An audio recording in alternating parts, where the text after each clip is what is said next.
Look at us now, tip to Jesus. Shout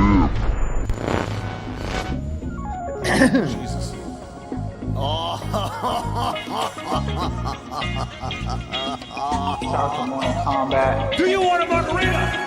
Yes! My God! it's us doing what we love. But it's time to bang. Hey, we went from nasty to Nas, from Nas to Escobar. What's up, everybody? It is the 24th of January, 2025, and we have not received presidential pardons for our Jan 6 complicity. But you know what? Maybe they're coming in the mail, BC. They could be coming in the mail. Where's Pat Militich's freedom when you need it, all right? It's a good question. Hi, everyone. It is another episode of Morning Kombat today. My name is Luke Thomas. I am one half of your hosting duo. I join you from the capital. What the fuck? These motherfuckers calling me, bro. From the capital of Estados Unidos, right here. Sir, this is a live show, sir. There's a live program. I know. Just people just fucking calling me. Okay, let me. You know what? Let me put this motherfucker on. Looks like, you know what? Let's start the show over. All right. There we go. No. I had it on Do Not Disturb.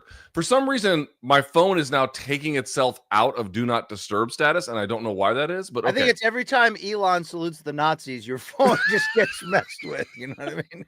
Ironically, he's saluting them ironically. You know what I mean? He doesn't really mean it because we were born yesterday. All right, BC.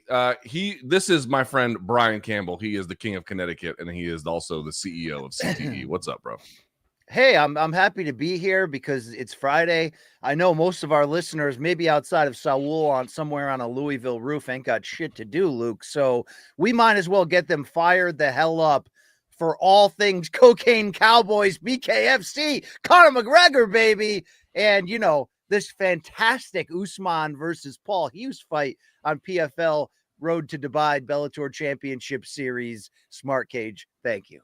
Yeah, I mean, there's GFL draft tonight. That'll be at 8 p.m.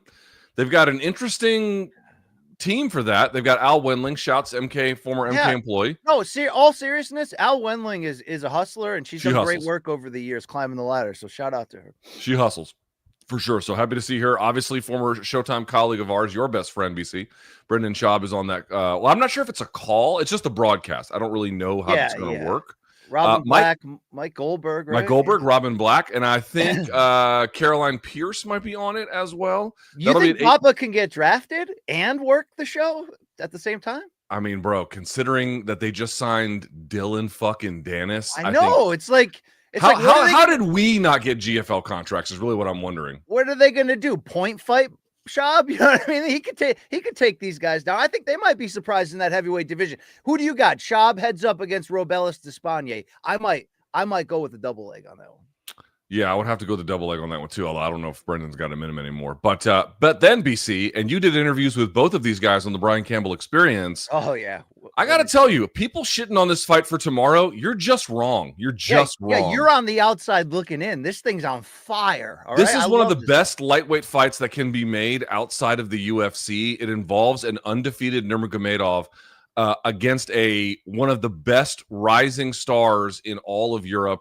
One of the best fighters to come out of Ireland, and a guy who proved so many doubters wrong against AJ McKee. Paul Hughes, former Hammer of the Month, BC. Ooh. That's right, an MK Hammer of the Month.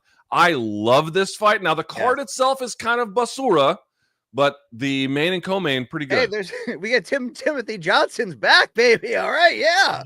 Let's go. Poor Corey Anderson. He should be fighting Nemkov a third time on this card, but they're scared of they're scared of OT. You know what I'm saying? They don't get. I guess paid they for are. Yeah. BC, how are you doing otherwise? Outside of clearing my throat, Luke. Excuse me. Let me clear my throat. I would say, Luke, I'm doing well on this Friday. Life is good. I had that big announcement that I'm going to be on the call for next week's Benavidez Morel PBC pay-per-view on Prime Video, which is, you know, an awesome moment. So I'm really excited. 2 weeks. 2 weeks. No, am I way off again? It's No, I think Feb. it's Fir- next it's week. Feb 1st, right? Yeah, that's next weekend, Luke. That's Oh next Jesus, week, brother. God, Jesus, Lord, I mean, Jesus has a working calendar. Do you, Luke? That's the thing. You know what I mean? my brain, even though I announced the date, my brain had assumed we were still on the 18th. Yes, you're correct. It is next week. What am I talking about? You're So, so right. that's a great card, a can't miss fight. And I do encourage everyone, not just because I'm now a part of the promotion, but check out the Gloves Off series on YouTube, dude. I watched some of it this It's morning. It's yeah. awesome. Yeah. Dude, Oh, this is hey, the first time I've yeah. seen like the personality of David Morrell get a little bit of screen time, you know? Oh, yeah. He's got almost as much personality as Mr. October right here. All right. That's what I'm talking about. The Yeah. Reg Master is back. Hey, buddy. All right. Let's see his butthole. He's not into my podcast voice. That's what they call it in my house, the podcast voice. I get accused of interviewing my family members with the podcast voice all the time. Yes. My wife does the exact same thing. She's like, stop interviewing me. I'm not one of your guests. And I was like, all right. Socially awkward. So, I really, sometimes the podcast voice is the only way we're going to have conversations. All right. Let's get the socials up on the screen. You can follow us there. Morning Combat's on Insta. It's on X or Twitter. It's on TikTok for as long as that exists. And of course, it's on YouTube as well. I want to get this changed up a little bit because I would leave Twitter tomorrow if I could, but I feel like a lot of people are still there.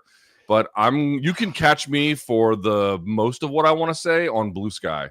And I know what people always say. They're like, oh, Blue Sky, the left-wing bastion, as opposed to Twitter, the now right-wing 4chan clone. They're all got their own biases. Just pick which one you have the most fun on. Dude, either swim in the waters or get out. All right. Don't be one toe in, one toe out. I ain't going to no. How about this? How about I'm going to do whatever the fuck I please and you can just sit there and tolerate it? How about that? Wow, looks like, hey, co-host, suck my pelotas. Yes. Right? My pelotas. You can get a hold of them. Yeah. Wow. What a time to be alive here, Luke. Yeah. All right. And then BC, you're going to be on the call. Who else is on that call, by the way, for folks who don't know? Mauro Ronaldo, Abner Mares, Jordan Plan, I believe Brian Custer and Joe Goosen as well. So this will be a fantastic star-studded affair. Let's absolutely bring it next weekend. Meet me in Las Vegas, not Temecula, Las Vegas, everybody. Let's go. Let's go. That means you're going to have to get up at the ass crack of dawn next Friday to do this show. Yeah, but here's the thing. I'm already up. I'm up before all my competitors. I find out the exact second Ariel wakes up. I get up 1 minute before. Look. Is that because you're still high off Delta 8s and you couldn't sleep from the night before? No, it's because I got to take a huge dump, probably. But, yeah, all right, there you go. I bet, you know why, Luke? Because I'm back on this AG1 grind, so I'm in the restroom. Dude, every you know minutes. It's a scam, right? Like, there's nothing to it. Not a scam. Full of vitamins, bro. It may not cure cancer or help your hangovers, but it doesn't do anything. It can't make you a lord or a laird, but it makes me feel good. It keeps me healthy. And until I was on auto renewal for like a year and forgot about it. And then my wife got on me. She's like, that cupboard over there that you don't go in? She was like, there's more AG1 in that cupboard than in any third world country at the moment. You know what I mean? So yeah, it's a scam. It doesn't do anything. But, I think you're wrong. I think you'd be surprised, actually. Well, I mean, I think the studies that have looked into it actually are pretty. You're always pretty big clear. on studies, but where is your personal artifacts of your own experience? None. You just listen to the scientists all the time. You and Fauci, right. You and Latin Fauci all the time, right? Yeah, I listen. That's right. I listen to the scientists. That's right. Tends to work out better when you do that. Not always, but typically. I live on vibes, Luke. You know this, okay? Team Vibes is in the house. Speaking of Team Vibes, let's go to Bong Island's greatest, our friend and yours. He is the one half of the main card minute. He doesn't have a hat on today. I rarely have a hat. I have a hat on in studio usually. That's why. But, yeah, because it's gonna be cold as fuck in there. How are you doing, Long Island, Luke? I'm good. I'm hyped for the GFL draft tonight. I don't know if anyone else is. I was saying to BC, I think I'm more hyped for the draft than I am for the actual fights. But I'll be doing a watch along for it at 8 p.m. If anyone wants. Now, why are you hyped for the GFL draft? What is the reasoning for your hypedness? I'm just more interested to see how these picks go. Are they going to pick young prospects we've never really heard of? Are they going to pick? I think there's 9, if you count Tony Ferguson as an interim champion. Now 10 former UFC champions in the pool. I think there's 9 former Bellator champions in the pool. So there's like they just signed Dave Monet and Nico Montano too in the last hour. All right, so Nico Montano make it 11. But I'm kidding. Right. Either way, there's enough intrigue there. Even if these guys are old and washed, not all of them are washed. We'll get to that later. But it's a combination of people who are either old and washed or are young and unproven. Yeah, well, the Mr. young and unproven is interesting, and then you get some of the old and washed guys for some name value. I'll tune into these cards, man. Now, do you have any interest in the PFL main event, which we're going to talk about here in just a minute? I'm doing a watch along for that as well, and I'm doing Wow. a BKFC watch along. 3 watch alongs this weekend. So Wow. Yeah. Did you break up with your girl? No, but she's got stuff going on this weekend. It's actually her birthday this weekend. Shout out. Wait! Sunday What are you doing for her? What are you doing? I mean, I'm not going to spoil it on air, Luke. We've been Okay. through this, but we could But talk you got about it plans. after the shot. Yeah, we got plans. Okay, all right, very good. There he is. All right, BC, we got Reg in the house. We got the viewers in the house. Like and subscribe if you haven't already. By the way, you can reach the show as always, morningcombat@gmail.com. Updates on merch to come. Anything else, BC? Yeah, so people think we're just sitting on our asses. We are, but also we're making future plans for merch. So it's coming. Okay, it's coming. Believe me. It'll be Bro, your cat looked at the camera. He's got some piercing eyeballs, man. Yeah, he's wanted most of the time in this house, but I keep him safe. I protect him from the other family members. You know what I mean? Is he neutered? Yeah, he's fixed. Yeah. What do you think? I'm good. Yeah, of course. You know what I mean? What do you think? We want more Reggies around this house? No. Well, you've already got 57,000 cats in that house. I've got 3 cats and 2 dogs. I desperately want to get 2 to 3 more cats, but my wife looks at that as a personal issue with me and really stands firm in that. Yeah. She's like, if you're going to travel the globe for your job, I'm not watching all your cats. That's a fair point. All right, BC, you ready to get this started? Yeah, let's hit this, but also let's hit this hard, Luke. All right, 2 hard men. All right. All right, so here's what we're going to do. We're going to talk about PFL today. We're going to talk about GFL. We're going to do a mini little draft. I'm going to pick 20 people. BC is going to pick 20 people. We've already picked them. We're not going to do it live on air, but then we're going to go over our teams. We'll talk about some of the boxing headlines that have been around. We'll react to Naoya Inoue's win. So let's get this process started, BC. Topic number 1, you mentioned it. You interviewed both guys from the PFL main event. As I've said, one of the very best fights at lightweight you could make outside of the UFC. And honestly, I would put it, I'm not going to say on par with any lightweight fight you could make at UFC because they have the best division. But I would say it's on par with any, top 5 guy, top 7 versus top 5 guy that the UFC could make. So let's talk about it. Usman Nurmagomedov, you're defending still the Bellator title, BC, which I know is weird, but let me just get it out. He is defending his Bellator title against Paul Hughes in the main event of tomorrow's PFL Dubai. BC, you talked to both, so explain to the viewers, what does a win mean to each competitor beyond just obviously preserving the title? And then where would you rank the winner of this among all active lightweights? Wow. I mean, look, there's a lot of things to say. One, I heard Peter Murray of PFL say this week that this will be the final time this Bellator title will be defended. I do not know if that means the winner of this becomes the PFL lightweight champion, or will there be a subsequent tournament or some form? We'll figure that out. Still a little unclear exactly where PFL is going right here. But this fight is massive. I mean, I think you could argue the winner could potentially be the pound for pound best in PFL because these are 2 of the higher class guys they have. And I know a lot of people have been saying a lot of the same things critically against PFL, but I think we're all kind of right. These are the type of fights they should be focusing on and pushing rather than tournaments with C and, C- level guys in multiple rematches. What you're looking at here is an opportunity for the winner to really stamp themselves, not within necessarily just the PFL and what's left of Bellator here, but worldwide, as you said. If it's Nurmagomedov and he does it spectacularly with that unbeaten record, family history, and his own public comments about eventually when Islam is ready to move out of the UFC lightweight division, his intentions of following him, then certainly it's probably a bigger deal for him from the standpoint of where exactly does he rank globally in this division. But just the same on the flip side, Paul Hughes came in as an underdog against AJ McKee. And even though after 3 rounds, that was a split decision back in Riyadh last fall, rewatching that fight again this morning, Luke, I really feel like Paul Hughes landed the better shots and really should have won that unanimously. If he goes in there and doubles up now, because the matchup we always wanted in Bellator, or I always wanted, was Usman versus McKee. When the rosters merged, I still thought it was the best matchup you can make in all of PFL. Yeah, Paul Hughes came in there and showed us that he's ready for the big time. Could you imagine if he goes in there and beats Usman Nurmagomedov, what that would say about him globally and all that? I talked to them both. You can check out the interviews on the BCX, but ultimately the confidence with both is huge. I think PFL was lucky that this fight kind of became a larger story because you got Khabib in the corner. You've got an Irish fighter on the other side. He was unable to get Conor, although Paul Hughes said after that win against AJ, I want Conor McGregor in my corner. You do wonder if this would be even bigger if BKFC didn't have a event this weekend, and if maybe the Middle East, brought down their threshold on substance abuse control levels and allowed Conor to be part of it. But either way, Khabib playing up the Irish versus Dagestan MMA thing. We're coming off of Umar's loss just a week ago, surprisingly. So there's a lot going on here, a lot to prove. But what did Usman tell me? This is not a tough test at all. This will be easy. And what did Paul Hughes tell me?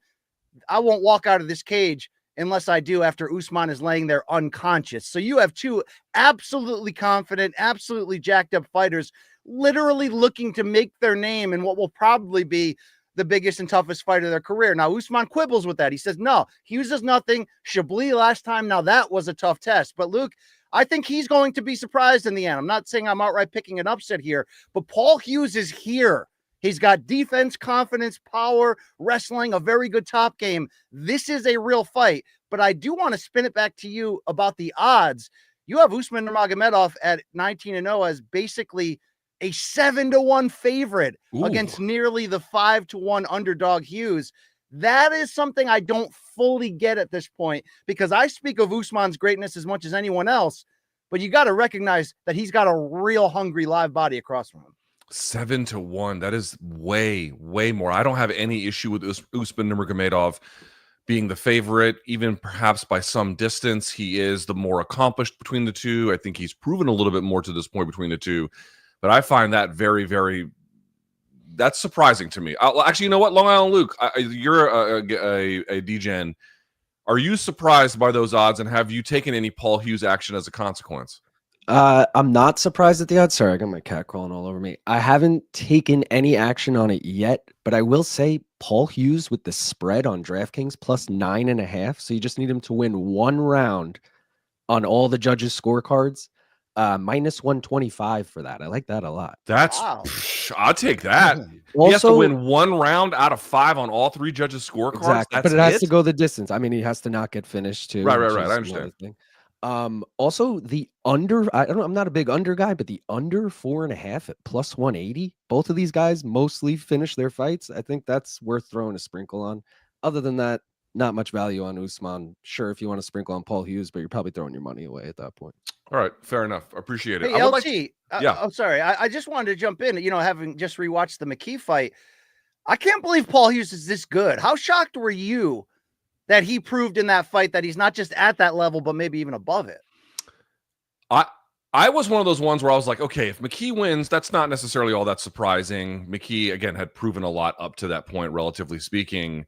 But I thought, Hughes, I think, is going to surprise some people. I thought even in maybe perhaps in a defeat, he's going to really show that he's of that caliber. And then he just outright won, and I thought looked really good down the stretch. And I thought made good adjustments and had well-roundedness. Like, dude, someone asked me yesterday, how do you know if a prospect is good? And there's a lot of different ways you can tell, but one of them is obviously just by looking at their record. To what extent do they have any 5-round experience on the regional scene? And then in those 5-round fights, can you tell if they had to make any adjustments to really get ahead? Paul Hughes had that before he ever got to PFL. He had been in 5-round fights in Cage Warriors and had to kind of think through them to really get ahead in the end. And this really, really developed him into such a better fighter, obviously by having the skills to leverage to begin with, but being pressed to apply them in high stress situations, to me, is the mark of a great fighter. And he's done that. Again, this is another level itself, but up to this point, he has shown that. Nevertheless, I would like to play some audio if we can. Usman Nurmagomedov was basically asked about Paul Hughes. He's been insanely dismissive of him, even calling him something like an amateur. Play the clip, Long Island Luke. For me, this guy like some amateur guy now, because of I'm a world champion in amateur, and I meet someone like him in where, but in professional arena, I never meet someone of his level. Maybe my first 10 fight was someone like him, but I'm ready for him, but I can prepare to this guy, but he cannot prepare to me. BC, I got to tell you, I just don't share that analysis at all whatsoever. I understand being cocky. I understand being confident. Let me say that. And, the more that we see the extended lineage here of the, Abdul Manap tree of these four in particular great fighters, the more you see their personality come out as each of them grows in English, you tend to see that they're hilarious, that they're confident. But he's been literally outright dismissive of his foe in ways that I think have been surprising from the little, of what we've known about Usman Nurmagomedov's character, at least again, like I said, publicly in English.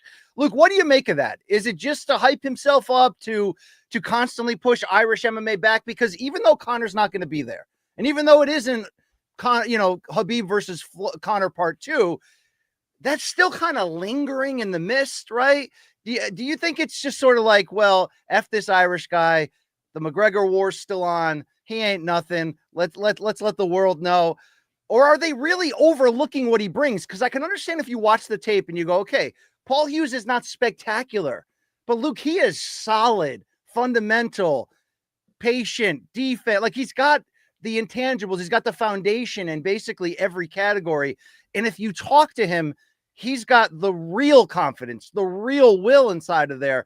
I got to say, I'm shocked that Usman at every turn has been like, ha, ha, ha, this guy's nothing. I laugh at him. Speaking of which, we have another video of them. They were doing media this week, and they had to do basically like a side-by-side kind of like, face-off, semi-face-off thing. And they were jibber-jabbering at each other. And again, dude, Usman, very dismissive of this guy. Roll the tape. Time. Let's go. We can do it here. Few days. If you want, you can do it here. Do what? Whatever you want. Bro, we're fighting in 4 days. You focus on that day. I'm focused all day, every day. You're looking past Doesn't me. matter. You're looking past me. Who are you? Exactly. Get out of here. We'll see what?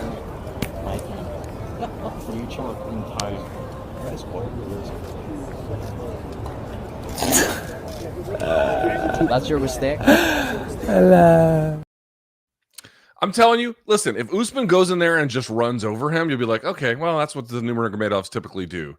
But if Paul Hughes actually ends up doing things that he says he's going to do, that tape right there is going to blow up in Usman's face to the most dramatic degree, and would actually be the worst week in Nurmagomedov fighting history, coming off of last Saturday's competitive but losing effort between Umar Nurmagomedov, obviously, and Merab Dvalishvili. I got to tell you, dare I say, BC, that this fight has actually been promoted in a way that has actually got me interested. The stakes, the youth, the talent, I love it. The loose Conor versus Khabib thing lingering, Khabib being smart enough in all their promotional PFL work to talk trash and be like, yeah, Irish versus Dagestan MMA, not even a debate. That has really fueled the headlines.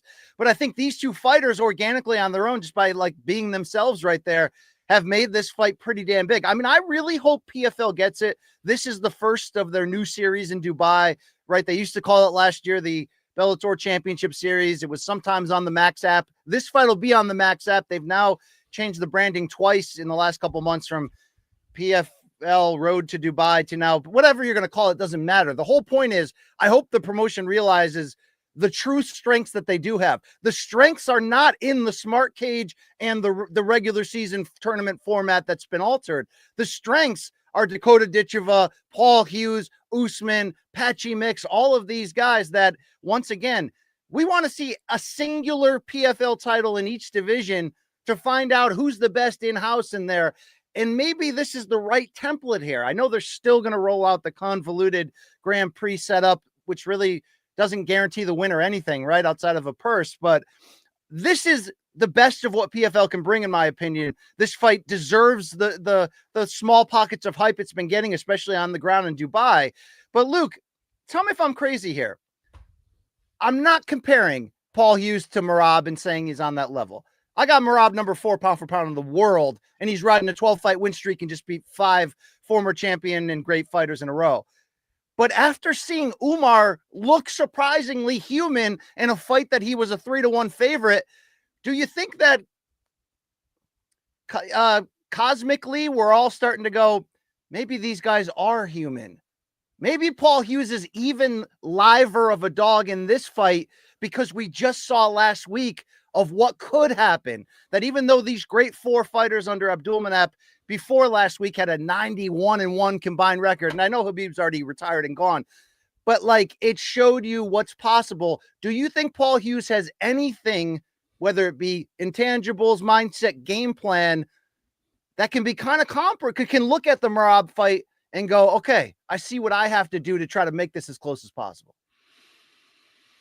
I don't know if he looks into anything like that. I think that he just is probably examining the fight for what it is in front of him and what he's got in front of him. I doubt he's looking at I mean, he might have taken a little bit of comfort from the fact that a Nurmagomedov lost and it shows it can be done or something like that. And of course, I'm not talking about Abu Bakar or Saeed or something like that, but the more tight-knit part of the family, there might be some uplifting of spirits, but you still just have to go out there and do it against a guy who's very good. But I'll say this, man. I mean, Usman is very, very talented. Again, I don't think it's in any way crazy. He's the favorite, and deservedly so.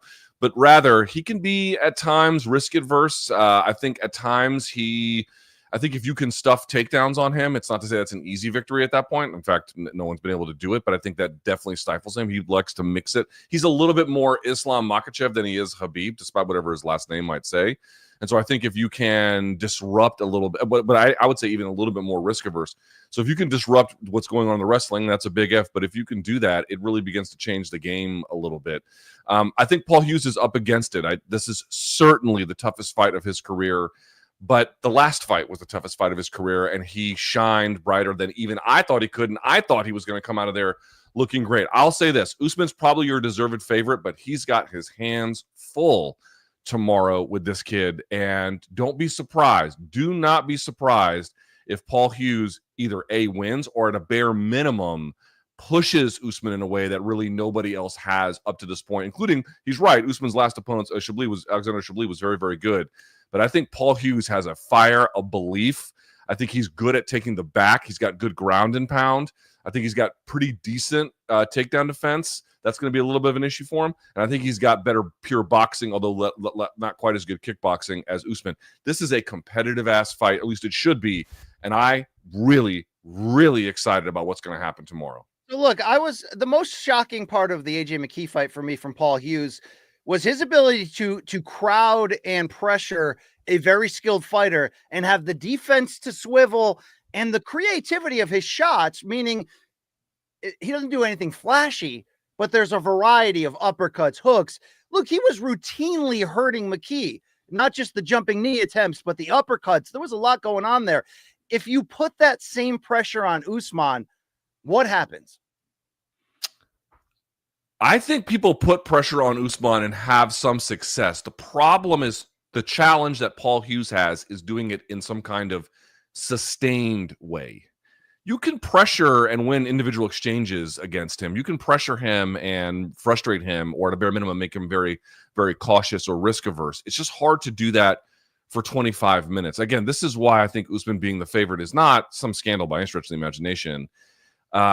Paul Hughes has to do something that's very, very difficult to do because you have to do it over the course of time, unless you've got like a gigantic punch. But even that one is going to be hard to land. It's just that Paul Hughes, I think, is scrappier than people realize. I think both in a general sense and then in terms of scrambling ability, he's very good there.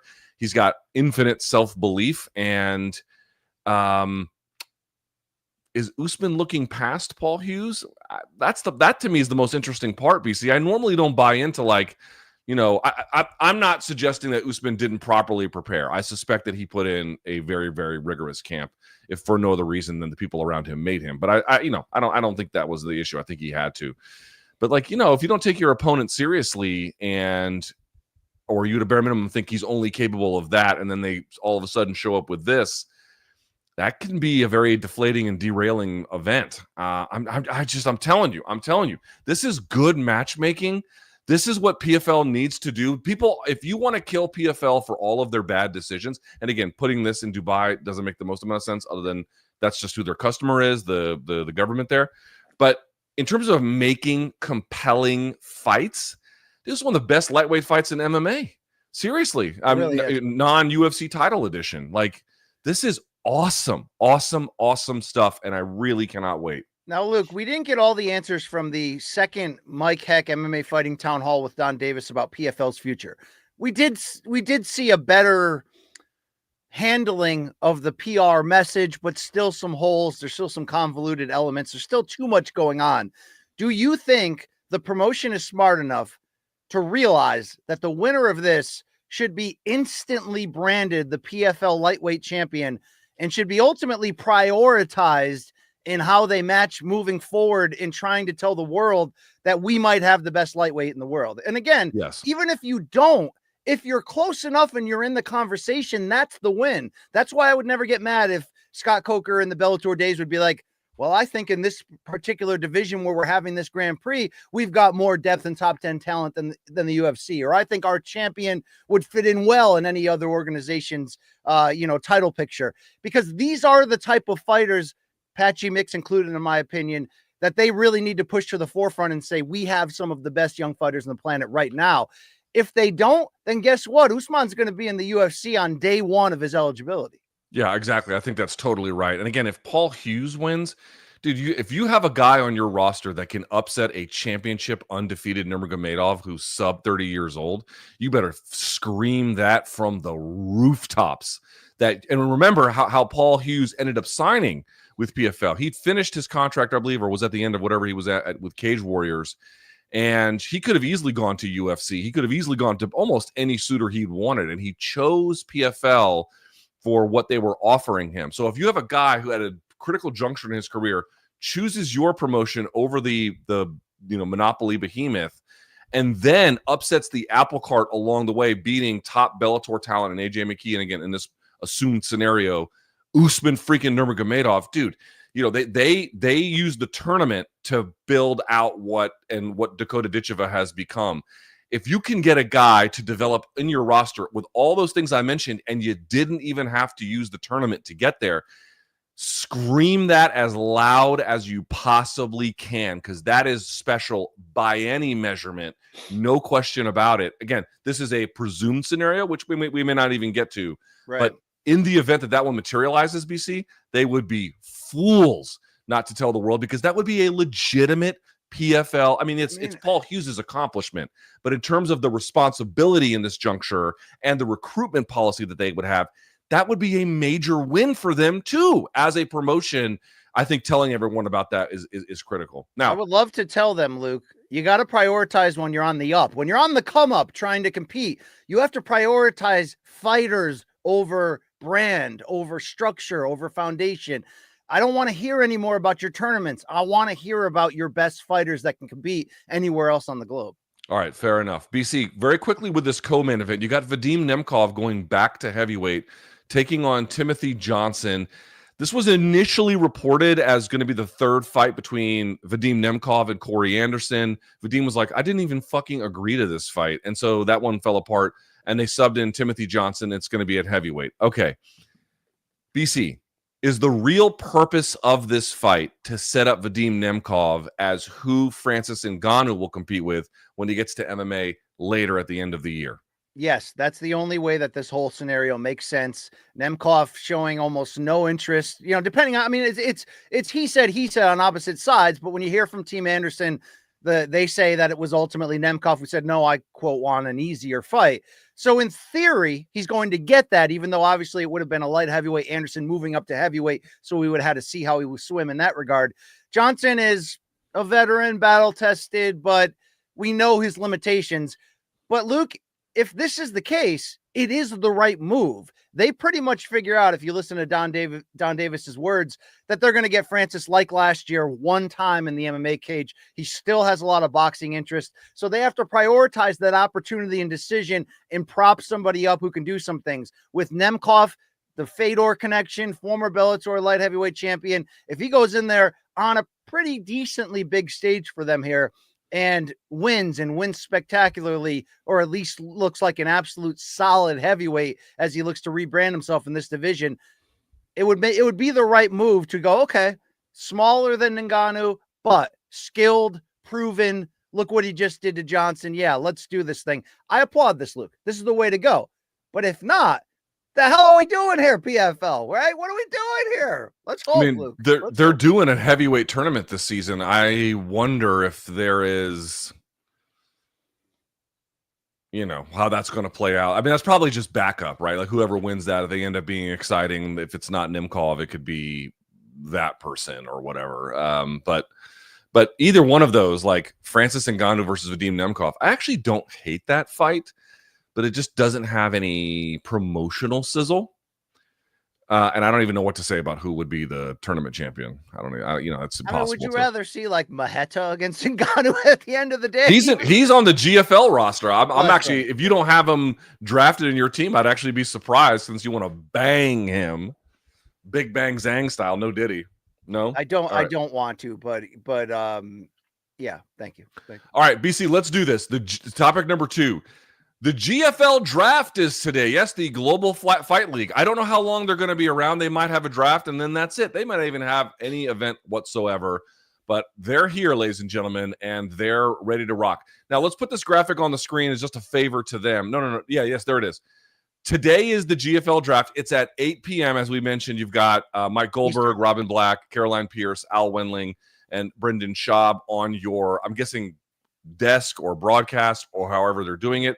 For folks asking where can you watch, the answer is basically everywhere. It's on Triller, it's on IG, it's on, I think, their YouTube channel. It's going to be on everywhere that they have the ability to broadcast. So just go find it. 420 athletes from 67 countries. They're going to pick 120 spots for 6 teams, BC. So that means, of course, that you're going to have about 20 per team. For Dubai, London, LA, Miami, New York, and then Sao Paulo, Brazil. So, BC, the goal of this exercise was to draft our own teams. Would you like to go first and tell us? Now, I'll tell you what I did.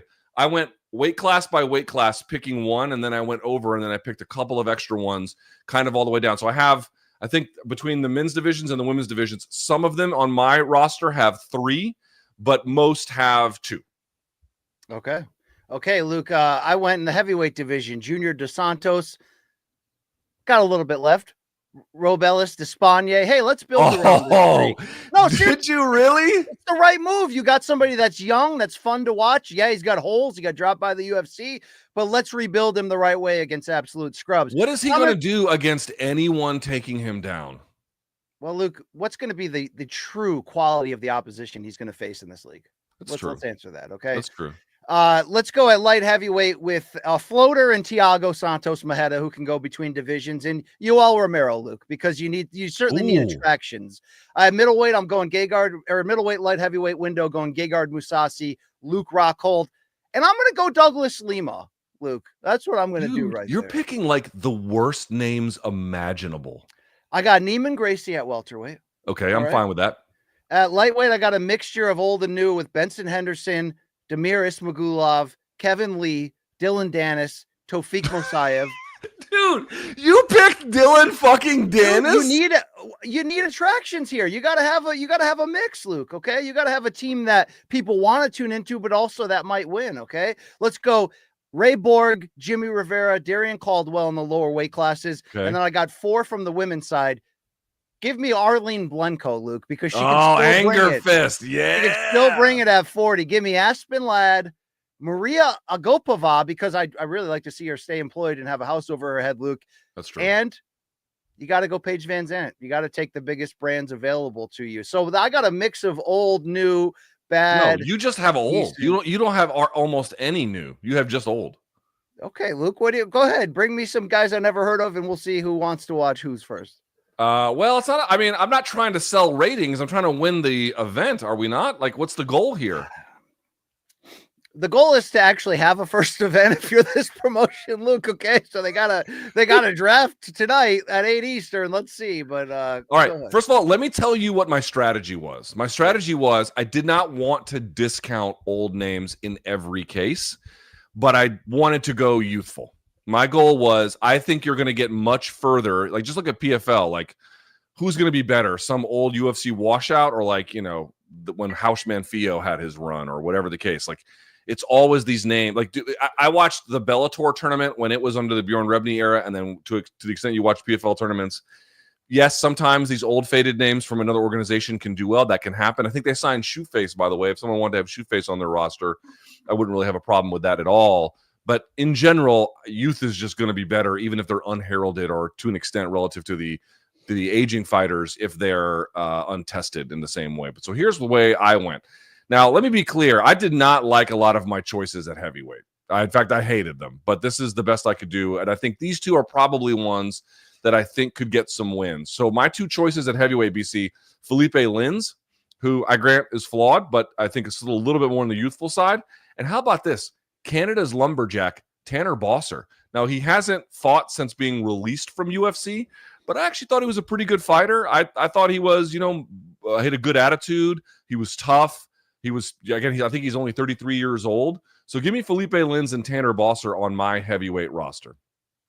For light heavyweight, I also picked Yoel Romero. I think that he is obviously aging, but in a way that is unusual for anybody that's, close to 50. He's just not that guy.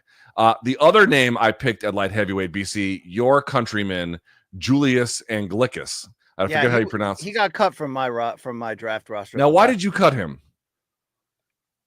I mean, he's not that good, Luke. He's aggressive. Did you see the rest of the roster? Yeah. I think he's actually got some ability. I do agree he's limited. The upside is limited, but I think he's got some. For middleweight, BC. All right, this is where I went really young. With the exception, I went David Branch. I picked him because I think he's got some decent, well-rounded ability. I don't know how to pronounce this guy's name. Tornike Gagari.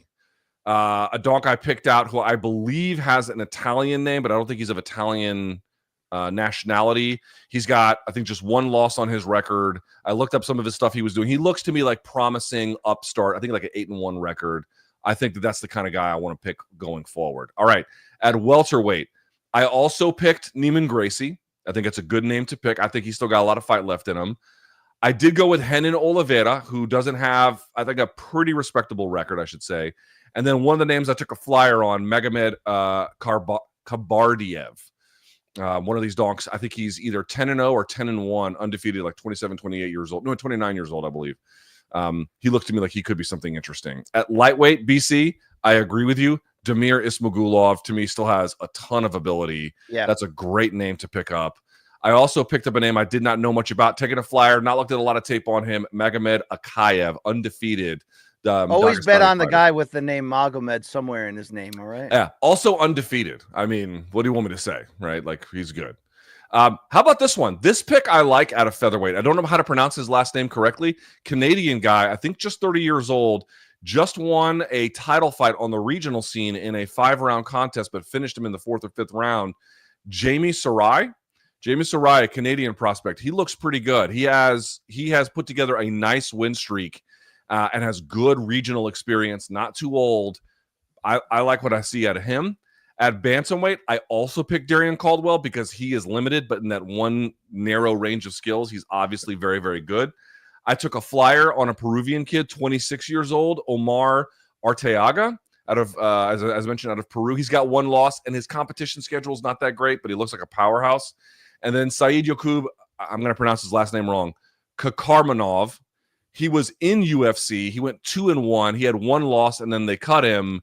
But I actually think he's still got some decent ability. Okay, women's bantamweight, Aspen Ladd and Arlene Blenko. I agree with you. I think those two names could do some damage. Julia Budd is around too at 145. She's a little older for me. Yeah, she's a little older for me. I don't know how I feel about that. You could have gone with Hannah Goldie at 125 or 115, but I thought about that. There's a couple of those names where I was like, I wasn't sure. Women's flyweight, I went with the undefeated Camila Reynoso. And then women's atomweight, this one I struggled with. And this person I'm about to say, I thought for a time was like the future of the sport. And it didn't quite work out, but I still think pretty highly of her. Former Invicta champ, I believe, Lavinia Souza, 14-4 out of Brazil. I thought you'd go Jessica Aguilar. So I came very close to picking her, but I don't know exactly where she's at. I almost picked Jessica Penny as well. For folks who may not realize, Jessica Penny, to me, was always a natural atomweight. Atomweight is definitely like, what's the next weight class UFC is going to add? It's going to be atomweight. Like, there's just no question about it. I mean, unless they make a 65 men's division, but, a new division, so to speak, it already exists, atomweight. So that's my roster. Like Long Island Luke, whose roster between BC and I is better? I mean, whose am I going to watch? I'm watching BC's before I'm watching yours. Look, I didn't know half those names. I mean, who the fuck are these guys? Who's getting their hand raised? That's all the question I asked Who you. cares? It's the GFL. I mean, like, let's He be just real. nailed it, Luke. He Yeah. nailed it. Seriously. Well, dude, anybody can go through and be like, I'm just going to pick all old UFC names. You got to pick some fucking winners on there. I had some guys with something in the tank left. Here's some names. That's true. I'll go first prospects.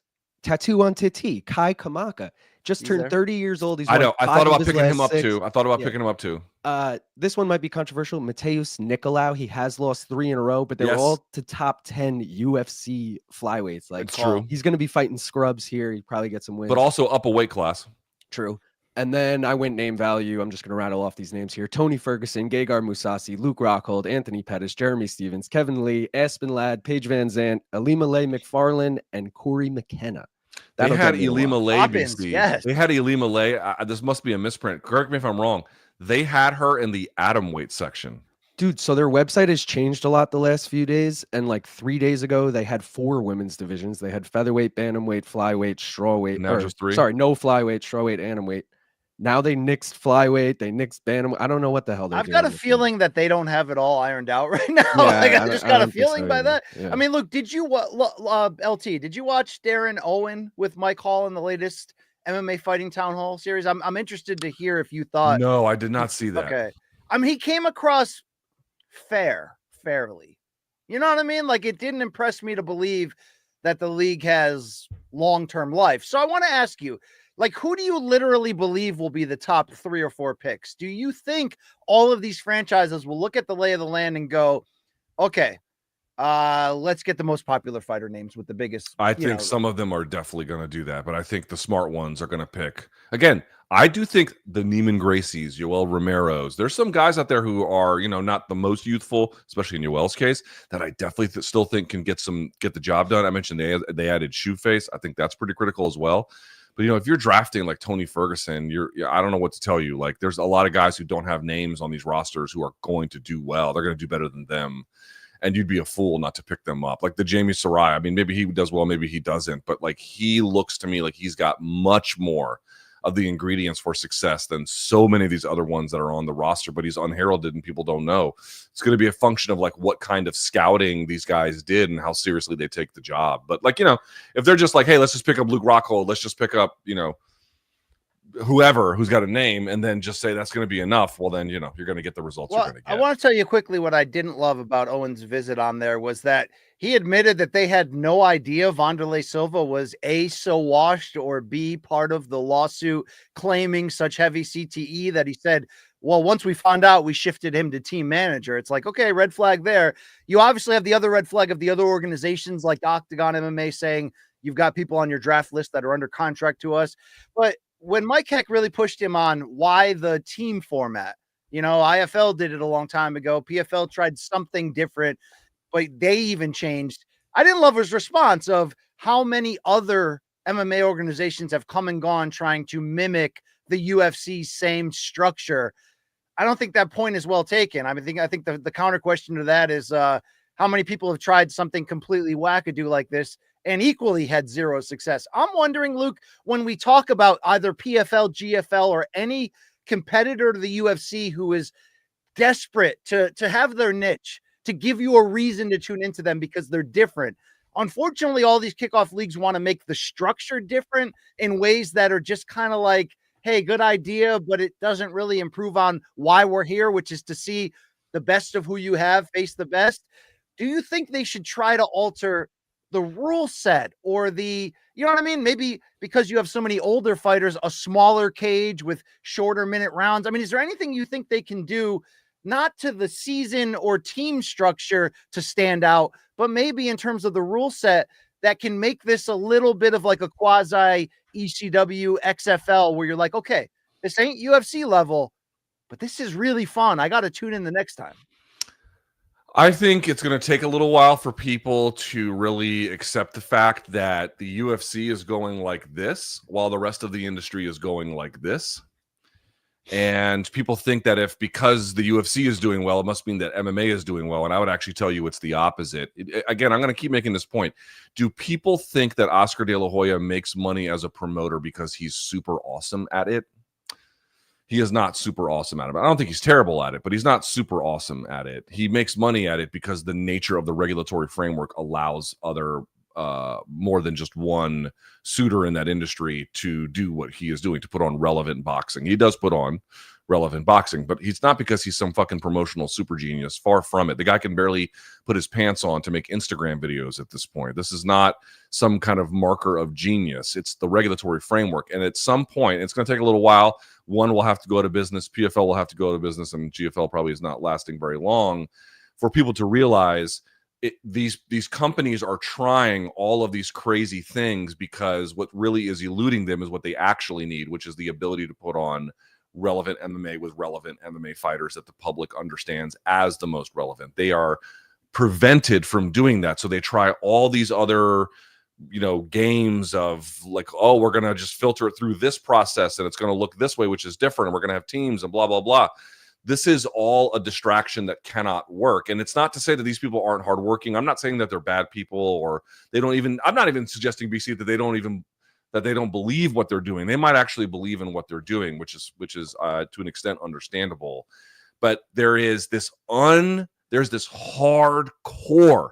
unwillingness in the industry for people to wrap their head around the idea there isn't room at this level for anyone else to do what they're doing because the UFC has taken it all. It doesn't exist. You have to do something at a different level of the game where they don't have a significant presence in order to have some kind of lasting ability.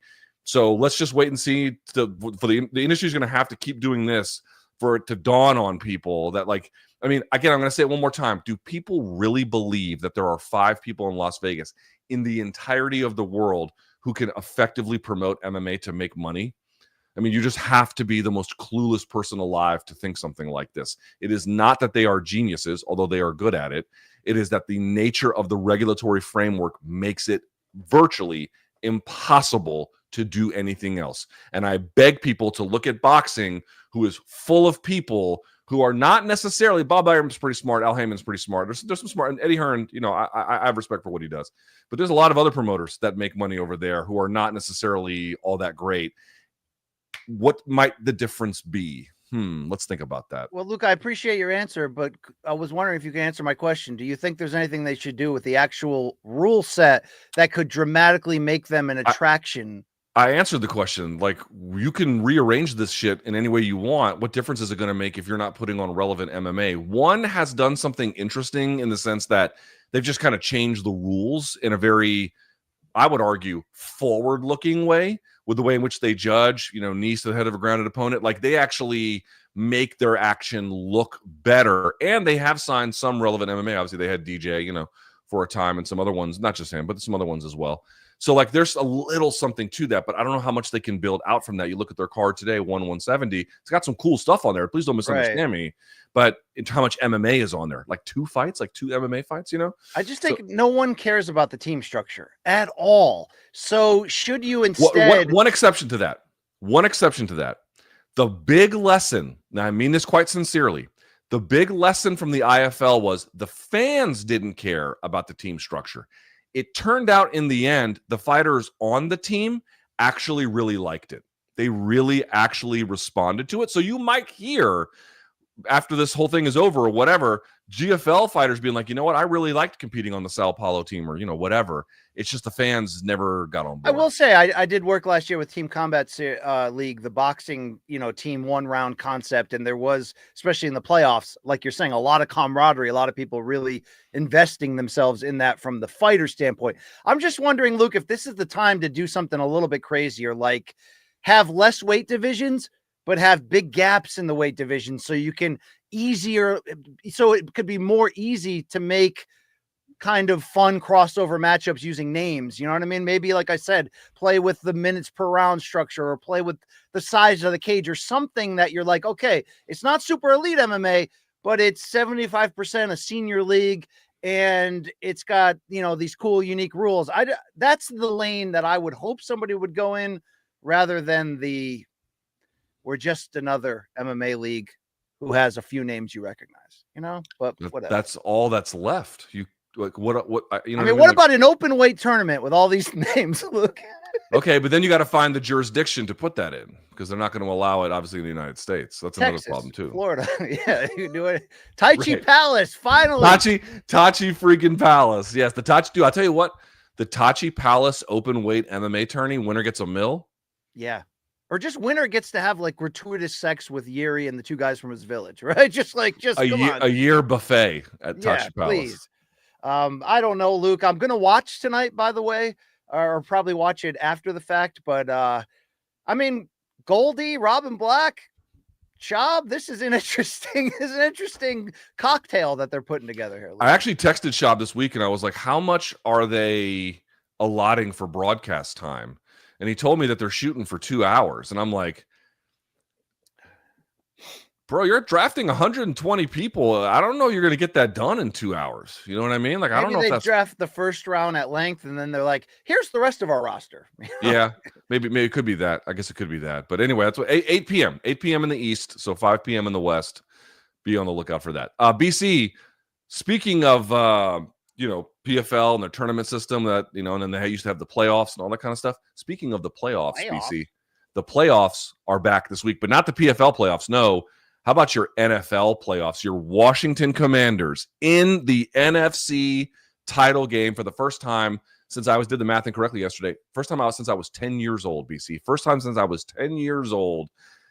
You bet we are. Here we go in the playoffs. Get in on the action at DraftKings, BC, the DraftKings Sportsbook, the official sports betting partner of the NFL. Scoring touchdowns is key to winning in the playoffs, as you well know, and you can score big by betting on them at DraftKings, the #1 place to bet touchdowns. Isn't that right, BC?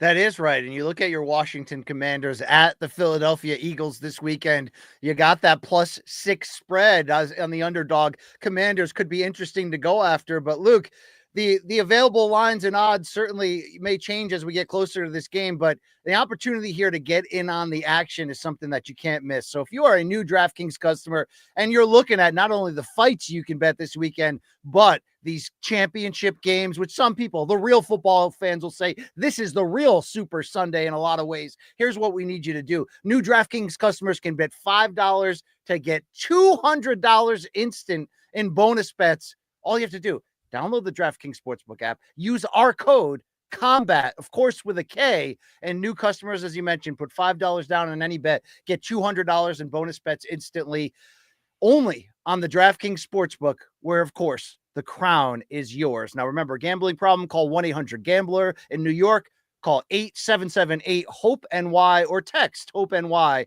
467-369. Now, in Connecticut, help is available for problem gambling. Call 888-789-7777 or visit ccpg.org. Please pay responsibly on behalf of Boot Hill Casino and Resort of Kansas. 21 plus age and eligibility varies by jurisdiction. Void in Ontario. Bonus bets expire 168 hours after issuance. And for additional terms and responsible gaming resources, see dkng.co/audio. So Luke, not a bad deal. $5 down for new customers, $200 instantly in bonus bets. I mean, you know what's going down this weekend, Luke. You got Commanders at Eagles in the NFC, Bills at Chiefs in the AFC. What a time to be alive. Interesting money lines here. I can't wait to see how it goes down this week. And by the way, as a reminder, go get that DraftKings Sportsbook app and you'll see lines and odds, but the lines and odds, I want to be very clear, are subject to change. Okay? There we go. BC, let's talk about topic number 3 if we can. So BKFC's Knuckle Mania is making a stop in Philadelphia this weekend. Now, to be clear, you've seen Boots Ennis compete there. You've seen the UFC's been there twice. BKFC is saying that they're going to break their gate record, which will be interesting, and I think attendance record as well. So we'll see how that goes. But for now, BC, you've got Eddie Alvarez and Jeremy Stevens in the main event. Now, you've got two guys who are kind of aging here, but still finding something of a career renaissance. So can you help explain to what extent does competing in BKFC, but more specifically in terms of winning here, does it really add much to the Underground Kings legacy? Does it really add a lot to what Jeremy Stevens has already done or not? How do you assess what's available here for both guys? I think this is either their third or fourth fight each in BKFC. Well, I think this event is more about the BKFC itself and what you mentioned, going to a big city. This is Dave Feldman's home city of Philadelphia, so that means a lot to him. This is Knuckle Mania, which is their sort of tentpole event. And while it's not a title at stake in the main event and certainly not something that's going to add much to their individual resumes, you got to stop and applaud what BKFC is doing, putting butts in the seats and bringing the local underground hero, hometown hero in Eddie Alvarez. Now, maybe the rough part for BKFC in this space is that both of these guys in this main event have such history with the co-promoter, Conor McGregor, who I'm sure either one would love to get an outstanding win, maybe throw some trash talk at Conor. I mean, they might even have to run and do a face-off with Conor afterwards, but until he's out of that UFC contract, you won't see him fighting. But, Luke, I think there's something here when you're talking about Eddie Alvarez versus Jeremy Stephens in this format. We did see Eddie Alvarez in BKFC against Chad Mendes.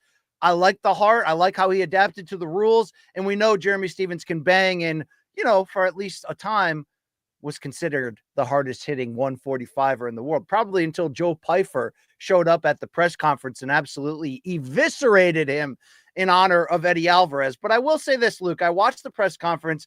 It was wild. They opened up questions to the fans and media. You got a lot of people back in Eddie firing trash talk at Stephens.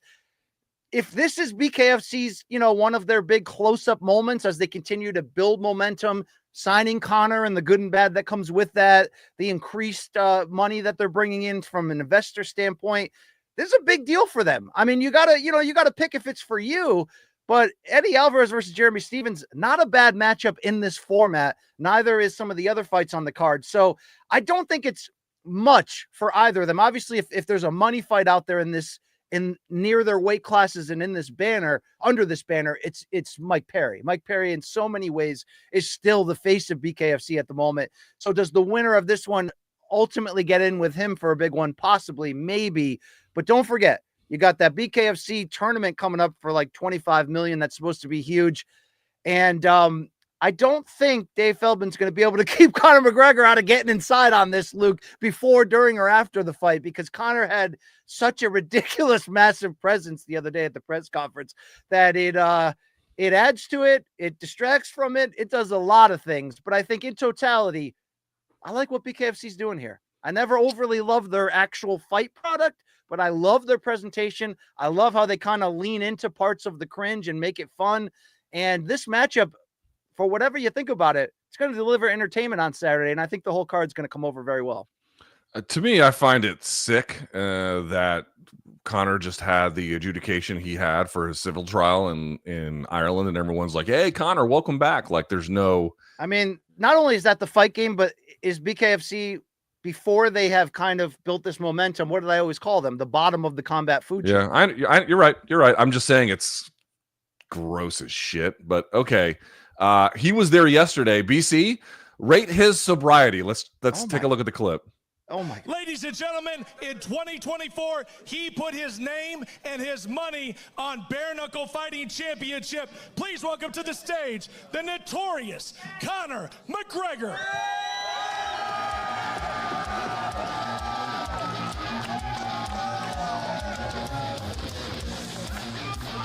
Oh, Philly!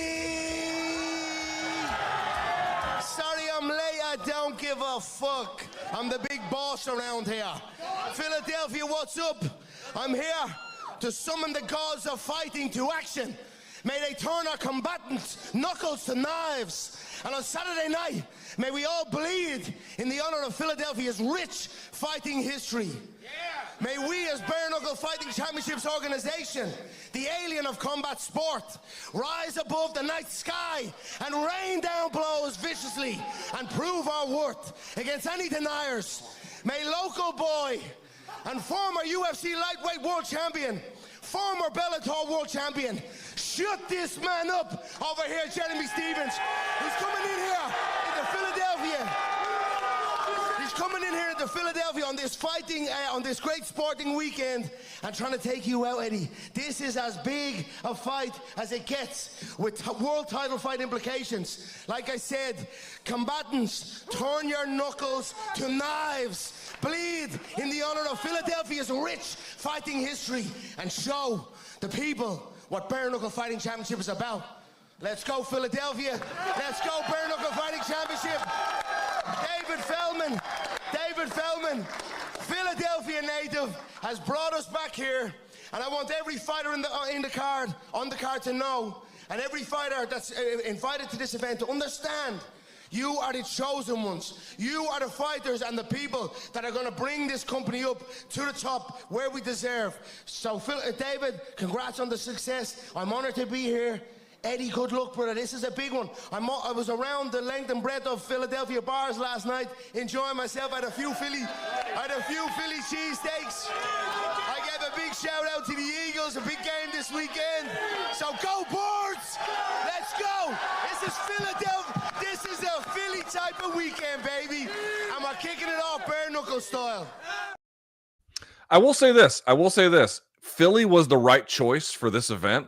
Philly to me is, I'm being dead serious. No, you're right. It's just that was so freaking unhinged that I can't do anything but just like, oh my God. My man was like, yeah, I was enjoying some of the Philly bars last night. I'm like, what? That sounds so out of character. You know what I mean? Turn your fists, turn your knuckles into knives. What's the hot area of Philly? Is it, they call it Fish Market? What's the dope area of Philly? Who knows? What's the name of it? Do either of you know? Luke? I don't think there is one. Long Island Luke, do you know the hot Central City? I want to say it's called or something. I think Central City is like Times Square-ish, right? I've honestly never been to Philly. Gaff would know. Gaff went to school in Philly. He would know. Is he there? No, he's not here. He's not here. I mean, okay. Ben Franklin would know too. Long Island Luke, all right? Yeah, he's not here though. BC, what do you make of all that? I gotta say, like they picked the right city. They've got Eddie, who deserved to be celebrated in Philly. Yes. No, they did this right. This is why this event is selling like hotcakes. It's why they've gotten some hype and momentum behind this. And I got to say this about Conor. That was one of the most unhinged rants I've ever seen. It's almost absurd and ridiculous that he's coming off of that civil rape trial, that he's still in this position and able to come out. Yet, Luke, I know you have no tolerance for him at the moment. I get it. But that was as uncomfortable, unhinged, and absurd as it was exactly what this fight promotion needs. Like, unhinged Conor, not sober 365 days in a row, that version of Conor, Yayo Conor, right? I got two words for you, as Angel Garcia once said. Fish scales, right? This version of Conor, like, his heart is going to burst out of his chest any day now, but it actually fits this absurd, ridiculous circus that BKFC makes. I mean, what will eventually be one of the smartest decisions ever for Dave Feldman will be the moment Conor McGregor is eligible to fight for this organization, because he's already bringing a lot of attention to it. And obviously it helps when you've got Eddie Alvarez, former UFC vet Jeremy Stephens, two hard hitters here. And Long Island Luke updated us. They both had a couple fights. Jeremy Stephens 2-0 in the BKFC. Eddie's 1-1 at the moment. But dude, I'm telling you this, that was embarrassing to watch. It's also a huge boon to have him there. I mean, Luke, can you agree with that at the very least? Like, yeah, no. I mean, given the way the business works, it makes sense to have him there. I certainly understand that. I just think it makes, like, when people don't like it when combat sports is labeled a certain way, I'm like, you don't get to push back on that at all. Like, you have to accept all of that criticism because it's all true. That's my only point. But I do think from a business standpoint, you're asking, having him there either in this role promotionally, putting his money in, and then potentially eventually fighting, will that in the end boost BKFC's fortunes? I don't see how it doesn't. Yeah. Now, how hard was it for you to watch that the first time? Because, like, dude, to act like this guy's fit to really do anything, including fight in the UFC or be a executive or a co-owner of I mean, it's a joke, Luke. I mean, it looks like this guy doesn't sleep. I mean, what do you make of where Conor's actually at right now? I think he's been done with fighting for a really long time.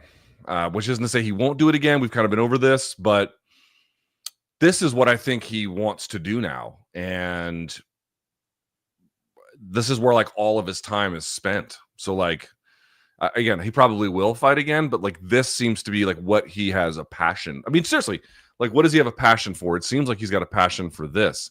Now, BC, we have one more clip that you wanted me to include. We included it. It's not really hold on, before you get there, but did you even see him when they were like facing off the matchups on stage? Conor like is like moving and his mouth is or he's just like, but like even though that's a deranged man on drugs reacting, you're right. He is built to hype these matchups up and say ridiculous things into the microphone. It's bizarre. It certainly is bizarre, and it's but it I think for the short term, probably the medium term, maybe even the long term, we shall see. It's hard to say about that, but this is a genuine alternative. By the way, to answer the question that I posed to you about like what does it do for their legacies, I don't know exactly what it does for Eddie. Obviously, it would be great if he got a win for himself and whatnot. That's nothing. It's a fun payday. Well, yeah, okay. You mentioned how Mike Perry has kind of turned his career around in BKFC. For Jeremy Stevens to get a win over a former UFC and Bellator lightweight champ would be a big deal. And it also brings up, you got Ben Rothwell very, very quietly in that co-main event, also in a title fight. BC, if Mike Perry can do things for himself, Ben Rothwell, I'm not saying can do exactly the same, but it shouldn't be lost on the fact that if he goes in there and gets a BKFC title, the heavyweight title, which obviously is going to be his division, honestly, it's the guys who maybe left something a little bit on the table that didn't quite get over the hump, getting to BKFC, beating some big names. We saw it work for Mike Perry. I'm not saying that Ben Rothwell's opponent's got a big name, but getting that title, I don't know. I feel like that can do something for him. Dude, imagine if Conor like gets a couple UFC fights and finishes that deal, although I'm sure TKO is going to try to extend this as much as they can into the next TV deal. Also, Conor pulled out last year when he could have already fought. But like, Luke, how freaking big would it be if Conor BKFC'd Eddie Alvarez, BKFC'd Mike Perry, lured Nate over? I mean, would these be like blockbuster pay-per-views in your mind? If they got Nate Diaz, that would make money. Yeah. That would make a lot of money. Mm-hmm. So they're sitting on a lottery ticket. They just need Conor to A, stay alive, B, stay out of prison, and C, finish out that UFC deal without getting the floor mopped with him. Although I don't even know if that matters, because BKFC, if you could argue, Luke, is so separate. It's boxing and MMA adjacent, but I don't really think wins and losses matter in this. I think it's just an attraction.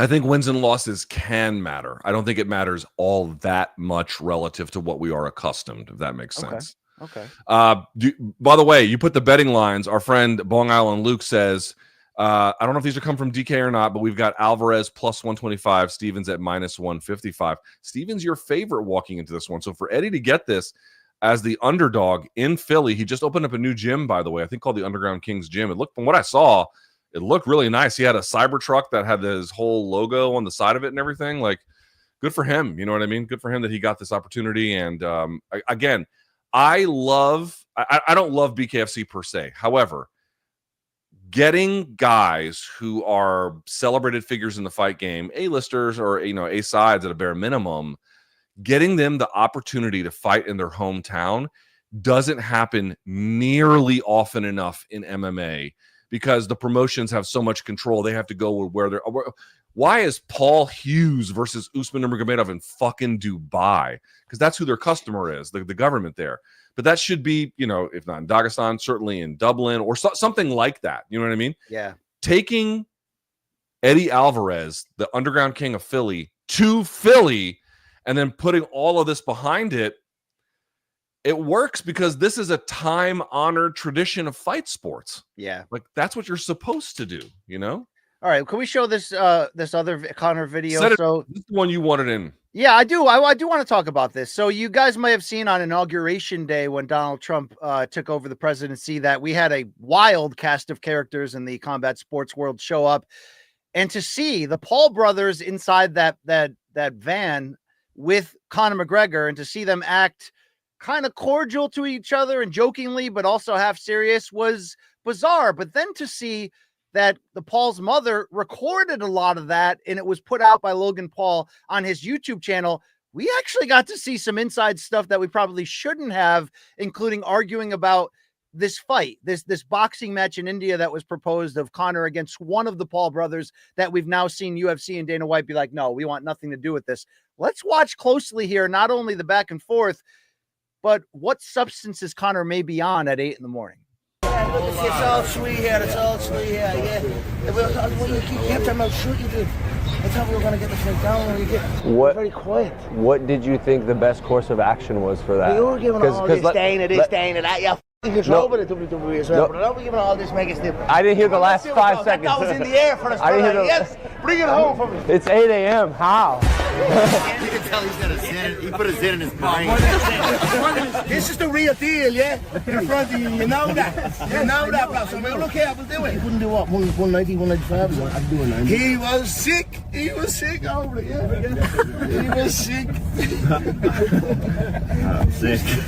This is sick. Listen, here's the deal. I'm going to slap the head off the two of yous and KSI. No! Yous are mixers to me. You understand that? Side jobs. A little side job. No, you can't even do your main job. How you gonna do a side job? You know, that's what I'm afraid of November stage. Simmer down, boys. Yeah. Bro, it's crazy being on a bus with you, bro. Like if there's a dolly, bro, you're going through a window. A couple zingers in there from Logan, Luke. Right? Logan's zingers were good. They're outside the W Hotel, by the way, on 15th and 15th Street there. But it's not far from the White House. But do you take away anything from the back and forth there about Conor accusing Logan of being, a bitch to Dana and the WWE and sort of like stepping back and saying, we can't do this fight. And then Conor saying, because remember, the rumor was that Conor and whichever Paul brother took it would get $250 million each. You did hear Conor going, what happened? You couldn't accept 185? What do you think really happened there in that negotiation falling apart? Was it just as simple as UFC being like, nope, we're out? Well, it may have been 185 was a weight, right? I wasn't sure what I thought he was talking about money. No, maybe weight or money. It's hard to say. I mean, Conor actually spoke about it. I don't know. I saw MMA Junkie reported that UFC just doesn't want it. I mean, there might be some still ongoing negotiations, but he was basically saying that he thought it made sense, that he wanted it, and then UFC was like, nah, we're not really interested. Let me ask you this. We thought Maymac wouldn't happen for the same reason, but ultimately Endeavor / Dana gave in and said, no, we'll just be a part of it and cash. I think they got like a $50 million check out of co-promoting that at a time after buying the UFC for $4 billion, where that made sense to do that. No legal troubles with Conor. Let's just say Conor and one of the Paul brothers pushed through and said, we don't care. We have the opportunity to make so much money. You can take us to court for years. We don't care. Could TKO Group physically block that? I don't know what regulatory scheme. I mean, if you put it would depend where you put the fight, and then how responsive the legal system there would be to. What would be in India? That would be the only reason why this family would pay that money. I would imagine that they would find the best Indian lawyers that they possibly could. I would imagine they probably got some pretty good ones down there, and they would do whatever they could. Here, they would just get an injunction to stop it. I don't know what the Indian legal system is like. I'm just. But saying, I don't think you can just push it through. I don't know if that works. I'm wondering if there's a certain level of money that's available where you just go, F it. I don't care what you're going to do to me. Well, I mean, it sounds like what the UFC might have been worried about was just that these guys are going to get such a sum of money that Conor might be like, you know what, fuck it, I'm out. I think they want one more, at least one more from him before that they, cut him loose to go do that kind of stuff. Yeah, I don't know. Look, final question on Conor. Are we being unfair to him every single time we see him on camera, no matter what time of day? And I hear a lot of stories behind the scenes of people that are somewhat close to him. It literally looks like, he's been up all night and he's Vince Neil about to drive Razzle home. And you know how that ended after they ran to the liquor store that time. What I'm trying to say here, Luke, is are we being unfair, or is this guy a massive threat to his own health in his behaviors right now?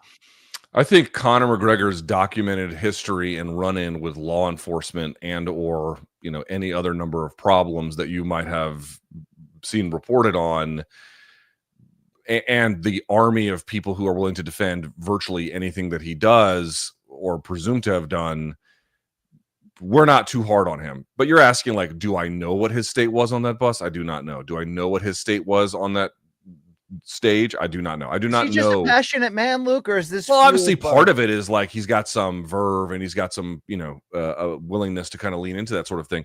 But I think that, I mean, the guy was literally telling you he was out drinking in Philly last night. I mean, I would encourage all viewers to make up their own opinion. We don't know what really happened, but if it were to happen that he would have, and I'm not wishing it on him or anybody else, but some kind of issue that came health or otherwise, from substance abuse. Would it be surprising? It probably would not be very surprising, right? Dude, when he fights again in the UFC, it's going to be a train wreck. It's going to be an absolute train wreck. I don't know what that's going to look like. I genuinely have no clue. How is he going to pause his lifestyle and put through a real training camp? I don't know that he will. I don't know that he will. By the way, quickly, because I don't want to make this entire thing about Conor. Long Island Luke, show us the face-off. By the way, Conor's in this one, but show us the face-off between Jeremy and Eddie. Brittle bitch hands, what I hear, dog. My hands fucking break jaws. I'm gonna break your fucking jaws, too. You're 40, then relax.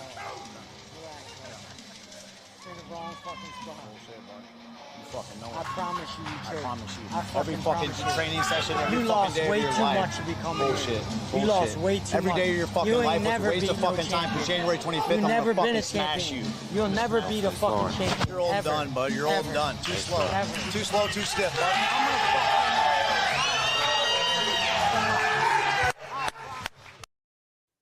That was the old one. That was not last night's, but nevertheless, you can see that there is a bit of a spirited back and forth between Yeah, them. I mean, I think Jeremy's got better one-punch power. Eddie's a little older. I mean, they've both been through the storms for sure, but I wonder if this style of fighting does suit Jeremy better. I mean, he's a betting favorite, so the odds makers believe that. But dude, this will be a fun scrap. I like Ben Rothwell in that co-main event in the heavyweight championship fight with Mick Terrell, and also Luke Taylor Starling against Rowdy Beck Rawlings, and the winner gets another title shot. So there's some things to tune in for. I doubt you'll tune in at all.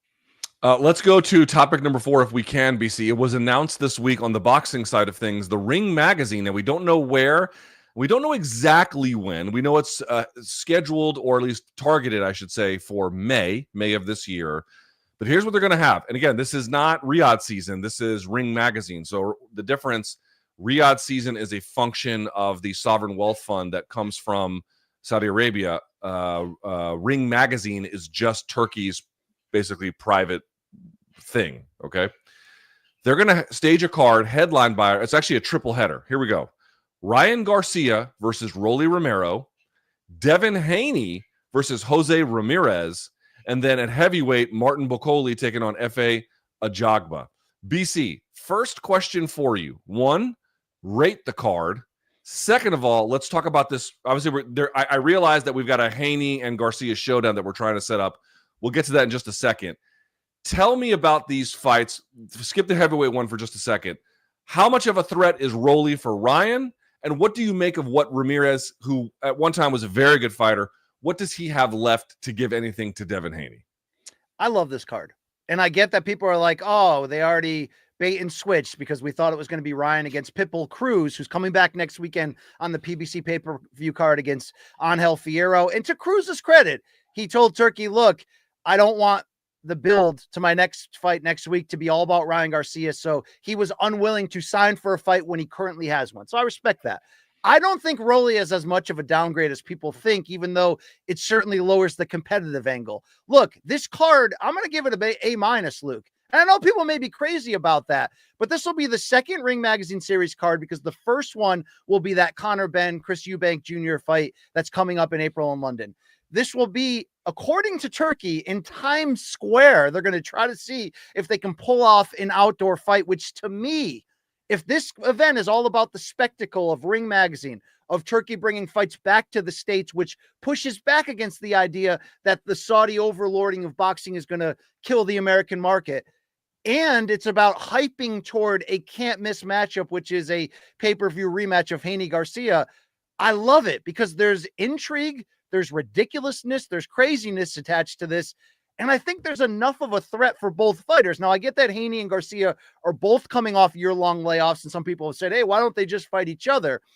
I'm not usually a huge supporter of marination and building to something, but I do recognize that both had very tumultuous years. Haney recovering from the jaw injury and the really bad PR that he had. He even sued Guy, and obviously Ryan got suspended for that drug thing and had craziness up and down throughout. If you look at these matchups, Rolly versus Ryan is going to be batshit crazy on the build-in and inside the ring. The threat of Rolly's power. Should Ryan win? Should Ryan knock him out? Yes. But you can't tell me whether you love or hate Rolly, and most of you hate him, that this won't be exciting to watch.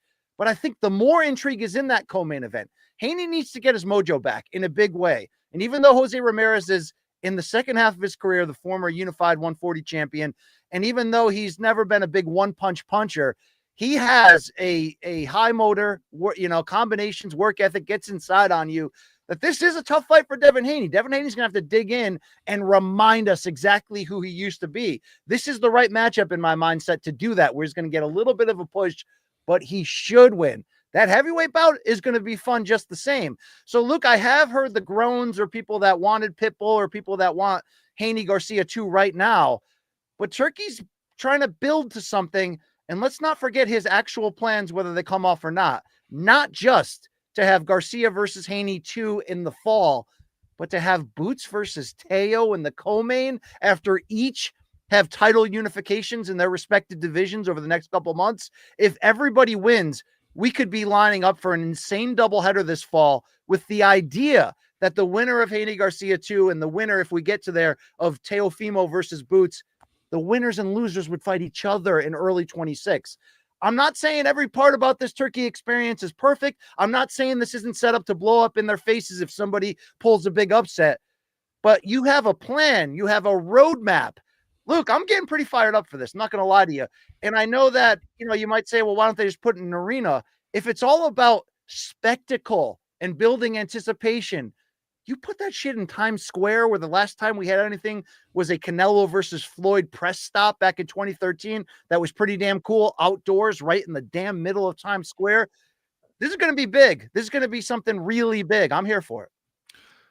What do you really expect from Ryan Garcia? He hasn't been arrested recently. I don't know if he's been burning any crosses, but obviously it's been a very weird time for him, saying outrageously racist things, outrageously Islamophobic things, having what appeared to be at some point, some kind of mental breakdown. Things have quieted down more recently. I don't know what to make of that. I think you saw him at that presser to get ready for the December Ryzen thing he was supposed to have that got canceled. What do you make of, here's my question. Haney has been gone for a while, but there's really not a question in my mind about his readiness. Maybe about the damage he took in the Garcia fight, but not his readiness. I don't know what to make of Garcia. I really don't have no idea what to make. Well, I don't have the exact details, of course, of whether he ever attended therapy. Is he on medications mentally? I don't know any of that. But I will say it's a new Ryan Garcia. Doesn't make up for the past, but there was a guy. Look, if you watch that press conference with Onpo that I hosted, that dude had in English written on paper all these insults to Ryan, called him a million names, crumbled up the paper, threw it at him, stood in his face, and then in English said, "Fuck you." And Ryan didn't do a damn thing. He just sat there and laughed. That showed me it is a new Ryan. And Ryan has said to Marcos Viegas in the past week that he doesn't expect to do a lot of trash talk with Devin until officially that lawsuit is put to bed. His lawyers had advised him. So I do think you will see a more calm, cool, and collective Ryan. Will all that go out the window come fight week, or when we finally get to Haney Garcia 2 and he become unhinged? I don't know. It depends on the control that his family has at the moment and trying to keep him, in a safer place. I feel like he's in a safer place. I also feel like he does fight better when he's a little off and unhinged. So he's a wild card, but I don't think he's as much of a danger to himself in the moment. And as we look at these fights, Long Island Luke is releasing some of the early odds to us. Ryan Garcia, minus 700 to the plus 480 Rolly. You have Haney, a minus 1,000 favorite over the plus 630 Ramirez, which I think doesn't fully tell you the story of that fight either. And then Bacoli, a minus 460 favorite to the plus 330 Ajagba. Luke, Ragai should win this. And I know you don't appreciate the dry comedy of Rolly anywhere near the level that I do, but do you think that fight is A, fun, B, competitive, and C, a possible threat for Garcia coming off a year layoff? Rolly can crack. I think he got shown up a little bit, in 2024, and obviously he didn't deserve to win against the fight. Who's the old Venezuelan donkey he beat? He wasn't supposed to. Moroso, yeah, Barroso. Yeah, so I mean, I think he's very, very limited. Garcia, as you indicated, these are not DK odds at minus 700. That's probably fair, but Rolly can crack. Even Tank Davis was saying he was a little bit, nervous about the whole thing. So again, it really just comes down to what exactly has Ryan Garcia been up to? How is he? How ready is he? Has he trained properly?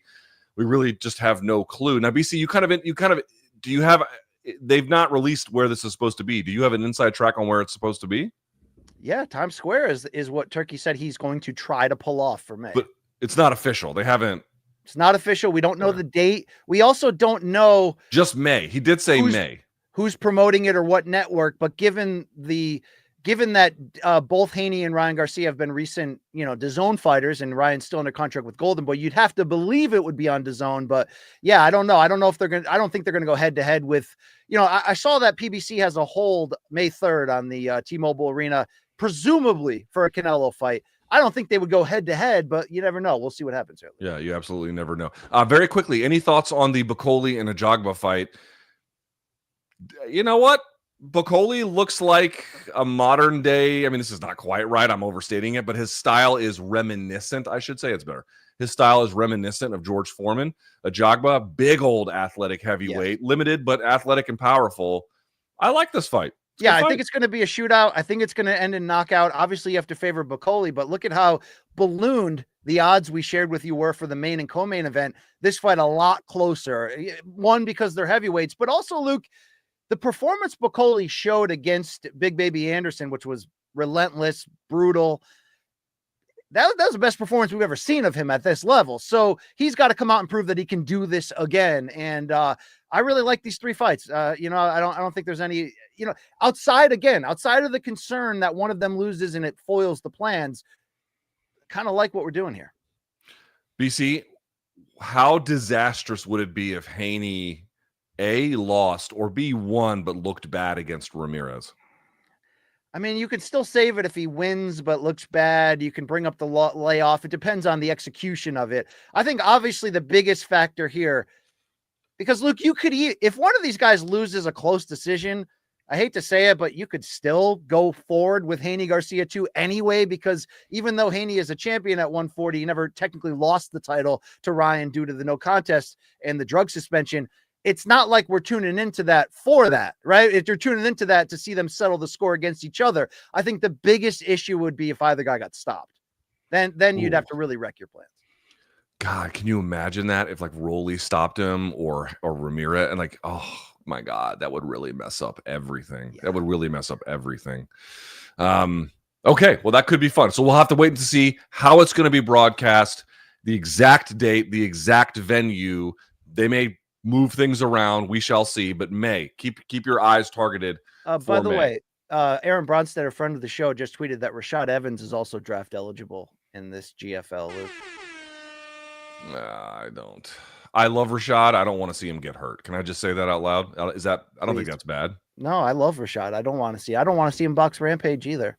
By the way, I have a quick couple reactions I want to play, if I may. Sure. This is Rolly reacting to the idea of having to fight Garcia. Play that if you can, Long Island Luke. Is a tremendous fighter. He's a tremendous fighter. The only people he cannot beat happens to be myself, Gervonta Davis, and depression. Okay. Okay, that was shocking because I got to tell you this.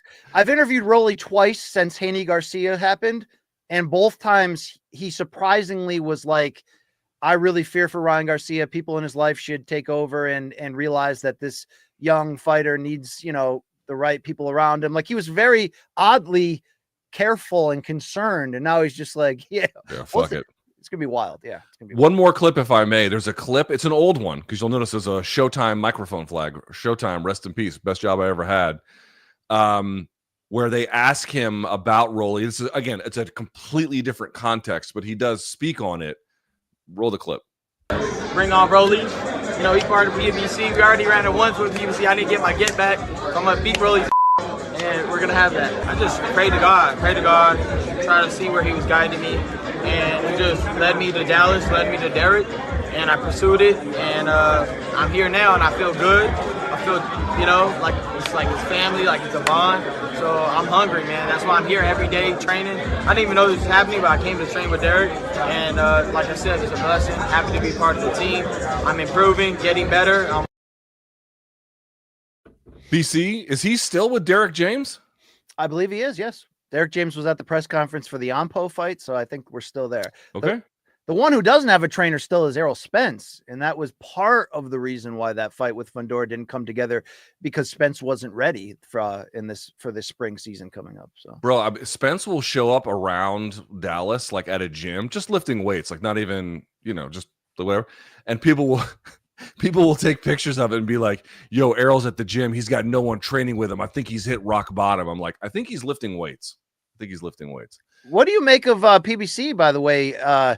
Looks like they're going to be part of this Keith Thurman comeback in Australia, and it looks like they're building toward the idea, per reporting from Dan Rayfield, of Thurman versus Zoo all over again, and not on pay-per-view in the States over the summer. If they can find a way to get Thurman in front of Zoo, dude, Zoo is, hanging by a thread right now. He was supposed to be his dad training him. It's not been official, but there's videos of them continually working out together. That's the direction I think he needs to go. I think Tim Zoo's got some ability, but last year was a disaster for him, which made it a disaster for PBC. If they can get right with Keith Thurman, I like that. I'm guessing you feel the same. I do. I like it better now than I did even, a year ago, when it was sort of a weird but interesting matchup that was supposed to headline their first pay-per-view until Thurman got hurt. Obviously, Thurman's been out of the ring for 3 years, but still has a very gaudy record, just 1 defeat. He's going to go in there against Brock Jarvis, who was knocked out in 1 round by Liam Paro. So it's a certain level test for him, but see what happens here, Luke. PBC getting creative again. All right. And then last but not least, BC, let's go to topic number 5 if we can. I don't know if we have any reaction from this or any highlights, but Naoya Inoue won this morning, BC. You got up early to watch. I caught the highlights.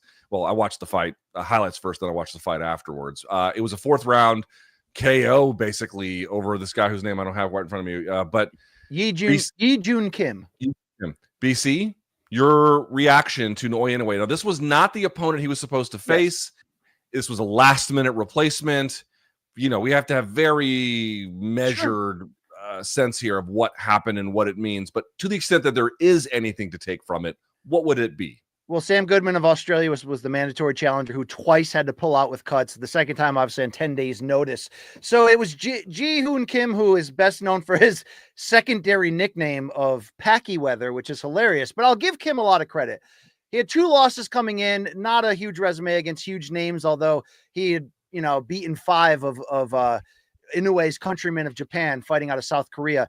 Kim really made Inoue for the first couple rounds have to really kind of patiently work. The first round, they're just feeling each other out. Kim opened up in the southpaw stance, which was a little bit of a surprise, and carried that throughout. But what you saw from Inoue was what he does: creep ever so closely, constantly push you to the corner, and then really deceive you with the fact that he'll bring out that changeup, loop the jab out there, but then come right back with that laser right hand. I like what Inoue did in round 3 when Kim had some of his only success of the fight. It lured Kim into being confident enough to start trading with Inoue, and that's where the opening started. And then in round 4, as Kim tried to step on the gas a bit, all Inoue did was meet his pressure with even more, back him up. And Luke, it's kind of gone viral this morning, the final highlight, when Inoue hurt him with a looping left hook, and then Kim, with his back to the ropes, was like, bring it. What did Inoue do? 2-punch combination, a brutal right cross, which dropped him.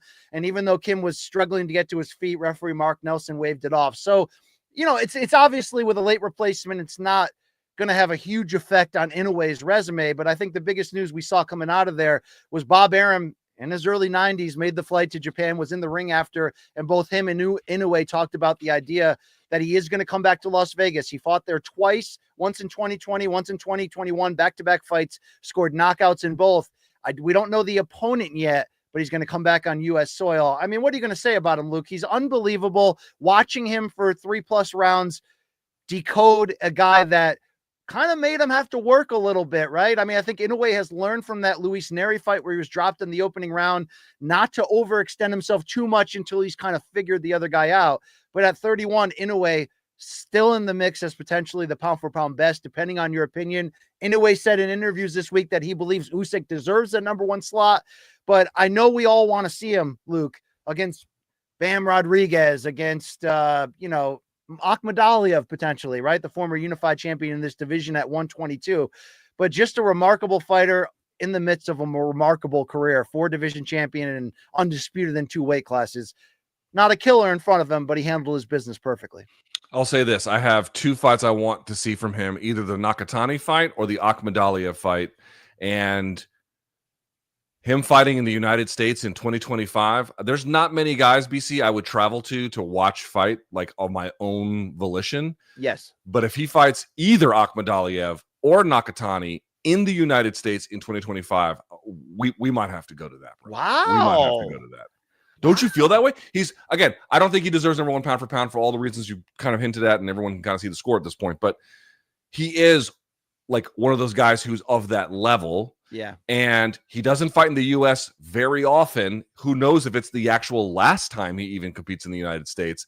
If he's taking on somebody who's relevant, I mean, we don't get many of these. So there's a rumor out there that he could be cashing in one of his mandatories in the States against Alan David Picasso, which is not a horrible fight. I like it, but I get what you're saying. We want the big ones now. He's when you're an undisputed champion, which he is, you're going to have to take care of your mandatories of each sanctioning body. So we've seen that of late of sort of these mandatory ones, but I agree with you. I'd like to see him against unbeaten bantamweight champion and pound for pound ranked Junto Nakatani. I want to see him obviously against Bam Rodriguez.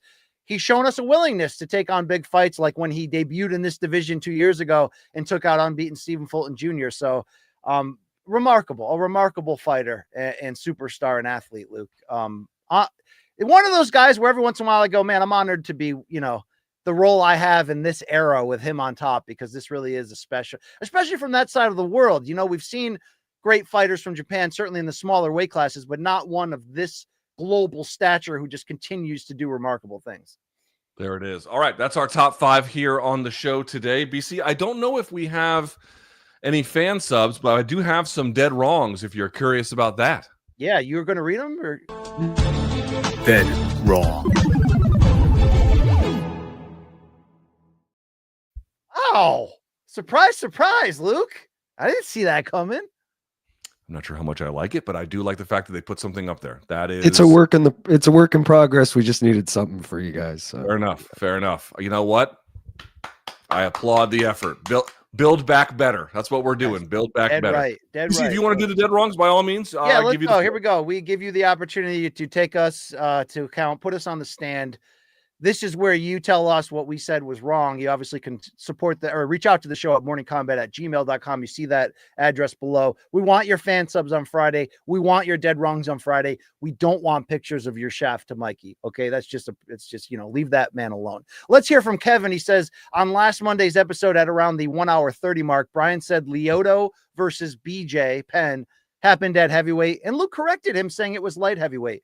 Lyoto weighed in at 225 and BJ at 191. So you can either consider it a heavyweight fight or an open weight fight. Yeah, more open. It definitely wasn't a light heavyweight. I only point this out because Luke felt it necessary to correct BC, even though, in fact, he was dead wrong. Fair enough. I'll accept that L. That's a good correction. Luke, if you ever seen that fight, BJ had a big ass belly. So like that 190 was not a functional 190, but what are you going to do? Luke, who would you say, is on fire this year in providing us with dead wrongs? Is our ombudsman, is our regular. Daz, back up on that ass and give these motherfuckers a blast from the past. Come on. Hey, mahalo, aloha, all that. Daz says, hey, donks, on Monday's January 13th episode at 1 hour and 12 minutes, LT in discussing Islam going for the record of 4 title defenses at 155. He says, I believe Penn has 2 defenses against Gray Maynard. Luke? No, Frankie has 2 defenses against Gray Maynard. Yeah, you said Penn, and I should have corrected. Well, I messed up the wording. I don't actually think he fucking fought Gray Maynard twice. All right, Luke, we know you're getting washed because not only did you mean to say Frankie, as Penn and Maynard have never fought, but also Frankie only beat Gray once as the champion. The other title fight was a draw in which he retained the title but did not defend it. Well, a draw is a defense, so actually Daz might be dead wrong. Yeah, a little bit wrong on that one. But yes, if I said that, that's obviously totally wrong. But I'm not like confusing who fought Gray Maynard. If you fight for your own title and you don't lose, it's a title defense. Daz would go on to say, shortly after confusing Penn and Edgar, you then went on to say Penn has 3 different names for his title defenses, just further confirming your washedness and early dementia. Wow, Daz getting hard in the paint. What does he mean? he's saying that Penn has 3 different names for he's saying that you said BJ Penn defended his title against 3 different people. Okay, so who did he defend against? Daz says, excited for the return of pregame preview and other content. Happy New Year. So, Daz, thank you for the dead wrong. We'll find out if you, in fact, were dead wrong. And I did like that he tried to dunk on Luke pretty hard there in the paint. Once again, you're supposed to be my friend, but all you do is go after me, which I'd never understand. You have to ask yourself, should I befriend you more or the people? Who's more important to the future of the show, Luke? Me. BJ Penn I'm right. He defended against Sean Shirk. He defended against Kenny Florian. He defended against Diego Sanchez. What about that is wrong? Hey, take that, Mahalo Daz. All right, put that in your pipe and smoke it at the Lava Factory. All right. Good news, Luke. Daz is back for our third dead wrong. Hi, donks. Oh no, sorry. This is from Marcelo, but I think Daz also called us out. Marcelo says, "Cheers from Brazil." Cheers, not chairs. Cheers from Brazil. On the UFC 311 recap episode, Luke said he couldn't imagine RDR winning against Fluffy Hernandez if they ever fought. Long Island Luke then said, probably under the influence of drugs, that the Dutchman had already beaten Fluffy in 2020. Hey, Long Island Luke, cut back on the marijuana. I was wondering about that. I had no memory of it. I was like, well, this was simply just confusion on my end. I thought we were talking about Kevin Holland because we were talking about the Kevin Holland RDR matchup, and you were like, "Who could Kevin Holland even beat in the top 15?" And you said, like, "Could he beat Fluffy?" And I said, "No, he already beat him." Dude, I just blindly took Long Island Luke's Yeah, back I know. against Me too. Me too. Yeah. I was thinking, I must have just fucked this up. Yeah, that was I just thought you were talking about Kevin Holland. You were talking about RDR, but just like you said in the last dead wrong, I knew what I was talking about. I just confused. Fake news. Marcelo says Long Island Luke should cut back on the marijuana doses in his hookah before the shows. Fluffy never shared the cage with RDR. His only losses were to Marcus Perez and Kevin Holland. And in 2020, DeRitter was still with 1 championship while Fluffy was in his 2nd year with the UFC. All right, this next dead wrong was from Joseph and Andrew. I'm not sure which one wrote it, but it says at 1:59 of Monday's show, Luke, you are in the crosshairs, brother. Luke correctly identified a Marine in a Have You Seen This Shit video as a Lance Corporal. However, he wanted to get lost in the sauce when he said that a Lance Corporal is an 03. No, it's an E3. This is dead wrong, as a Lance Corporal is actually an E3. It would be a captain. Luke, I don't blame you. I blame your drill instructor. Yeah, no, an O officer, E enlisted. So I was an E5 when I got out, a sergeant. Did you take a dead wrong there? I think you took a dead wrong. Yeah, I mean, if I said that, that's wrong. But obviously, E enlisted, O officer. So if you have rank on your collar and it's shiny, you're an officer. And if you have rank on your arm and it's what they call a chevron, you are enlisted. And despite your rank, you are still eligible to run a train on Osborne if you're an absolute dirt hole. Right? I declined. Yeah. I remember being like, no, I'm not getting in trouble with you fucking idiots. No. I knew a guy who played like low-level D1 college football in the 80s, and the stories that he told me about the O-line running trains, I mean, I was just like appalled by it. Yeah, there's a lot of guys out there that are real bad people. Wow. Our final dead wrong is from a man either named Kai or KY. Either way, Luke, I think he gets up in that ass, right? You know what I'm saying? Middle name Astroglide. All right. Kai says, hey, this is a dead wrong from Kai in Thunder Bay, Ontario. On Monday's show at 1 hour and 9 minutes, Luke claims that no one is more mad all the time than Marab. Luke, this is dead wrong. Have you ever heard of this guy named Luke Thomas?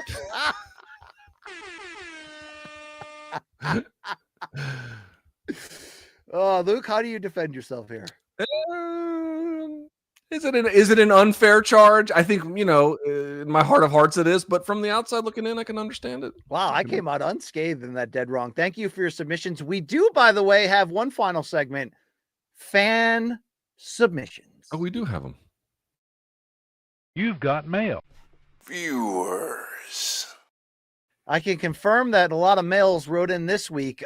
This is from Peter. He says, hello, fellas. I love the content.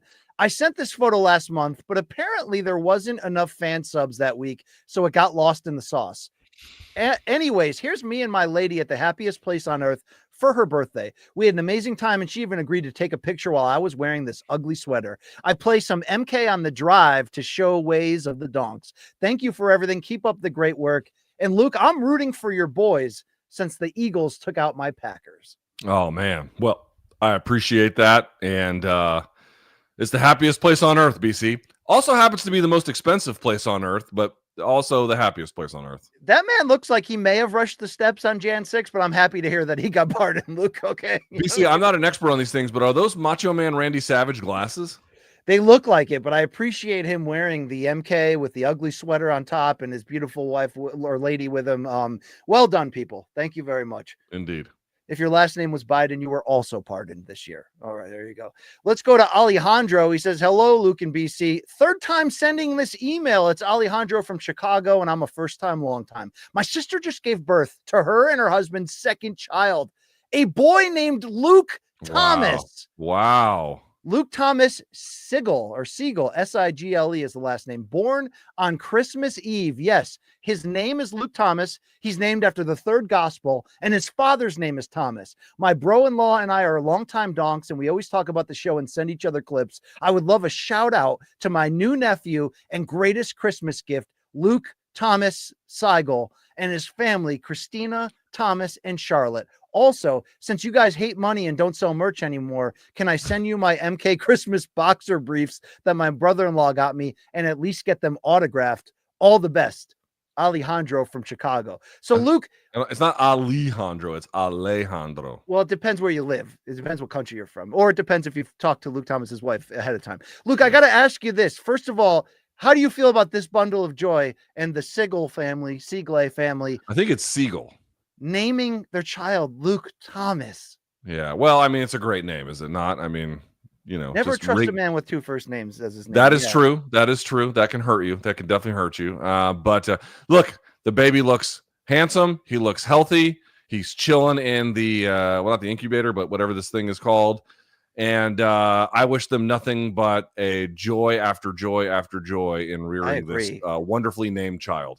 What do you make of his request that he would mail to us the underwear, the MK underwear that his brother-in-law bought for him? Yeah. And we would sign it and send it back. Luke, would you? I'm not doing that. Yeah. Or would we risk the fact that like it was already worn and maybe there's gonna be shit stains in it, and would you sign his shit stain? I would not sign your shit stain, BC. Okay, I'm not going to sign your shit stain or anybody else's skid marks. You understand that? Okay, let's keep it going here. We got another mail. His name is Lazy Bed, a real one here. He says, kicking off 2025 with a minimal effort meme because I was robbed of 2024 Donk of the Year. # stop the steal. I recently saw Reggie Jackson Bars Are Back, and I was pleasantly surprised by he means the candy bar. Oh, shit. Pleasantly surprised by the newly designed packaging, quote, now with more Boston Scally. I wonder if these come in a medicated version. Yours truly, the laziest bed. So Lazy Bed took the famous Reggie bars and put the Chuck Mindenhall Boston Scally hat on there. I love that. Is awesome. He put Reggie Jackson on it too. That's Is that my actual cat on it? Yeah, bro. Oh my God. Yeah. Dude, that is brilliant. That's sick. That's awesome. Oh, Reggie would not appreciate that because he doesn't have love for anybody but himself and me, Luke, and the rest of this world. But yeah, sounds like a great. Why don't you just euthanize him? Okay, this is that broke my heart. Hey, let's hear from Henry. He says, "Hi, dirtbags." By the way, Lazy Bed, thank you. Well done. Yes, super good job. Yes. Henry says, "Hi, dirtbag. Since you've been so vocal about your hate of AI, I asked AI's view on what do the two wash dads of MK look like, and this picture is what the AI came back with. Keep up the hating. I'm a P1 donk from Finland. It's Henry." That's not bad, Luke. I think mine looks pretty good. Yours looks a little you look like a little child. Does it look like we're sitting up in the Muppets theater with the two old guys? Yes, yes, which I don't mind. But what are they? Mortimer and whatever the fuck his name is. Waldorf and Statler or something like that. I don't know. I'm doing you know what Mortimer I think is from Fancy Mortimer, big MK fan. Yeah. No. What's the Trading Places, the Eddie Murphy movie where they bet $1 on him? Duke and Duke, Mortimer, whoever else. Mine looks pretty good. Yours looks like a sexual predator Muppet. I mean, I don't know how you can... stay with that theme, didn't Jamie Lee Curtis show the boobs twice in that film, Luke? Did she? Did she show the? I'm not gonna act like I don't know. Yeah, of course, Luke. Okay, of course. There you go. All right. I guess it's been a while since I've seen it. Yeah. Well, thank you. What do you think about us having a fan in Finland? Good old Henry with an eye. Hey, Helsinki, great place. Never been there. All right. Our final fan sub comes from a fella named Jeff. Let's see what he's got. So this They is don't the know inauguration. that John Jones. Luke, honest here, separate from your political beliefs. Yeah. How surreal is it that the president of a cage fighting organization in 2025 is standing directly behind Bush and Obama at the inauguration? That's I mean, wild. it's fallen. The stature of the government has certainly fallen a far way for that to be made possible. But here we are. Here we are. Wow. Thank you so much for those fan subs and dead wrongs. morningcombat@gmail.com is the email address. Let's make Fridays great again to keep the theme going. And also a reminder that today's episode has been presented by DraftKings. DraftKings, the crown is yours. And as you heard earlier, NFL, AFC, NFC championships this weekend. You want to get in on the action? How about $5 down for new customers that download the DraftKings Sportsbook app? Use our code COMBAT with a K, get $200 instantly in bonus bets. Odds are subject to change, but Luke, your underdog Redskin Commanders, what are we feeling right now? I need a pulse check. I'm going to say the exact same thing I said ahead of the Lions game. I respected the Lions. I thought top to bottom, they were a better team. I respect Philly. I think top to bottom, they're a better team. All I can say is Jaden Daniels makes miracles happen. He is the lifeblood of this team. And they're playing the best football that they've played all season. It's the most, I said this too, dude, obviously I don't want them to get blown out on Sunday. That would be terrible. But dude, even if they lose or whatever, this is already the best season that we've experienced in this city since I was 10 years old. I'm already over the moon. I'm already thrilled. I'm already happy. This is so much better than I ever thought possible. So do I want him to go to the Super Bowl? Of course, but I can't even fathom that. I can't even wrap my head around it, because it's been 3 decades plus of just misery, basically. Well, don't forget that one fun year when Schottenheimer was the coach and they underachieved, but they had Dion, Jeff George, and they didn't they started like 0-5 or like 0-6, and then they just go like kind of 8-8 in the end, but they were supposed to be like a one. Listen, and also RG3 season was a good season too. Like there's been some good seasons, put but some that hasn't been respect on Jason Campbell carrying bad teams into the playoffs. I remember when Jason Campbell got cut, he went to a local radio station and did an interview. He was like, "Yeah, I'm a starter in this league," and I'm like, "Jason, I love you. I don't think you are, bud."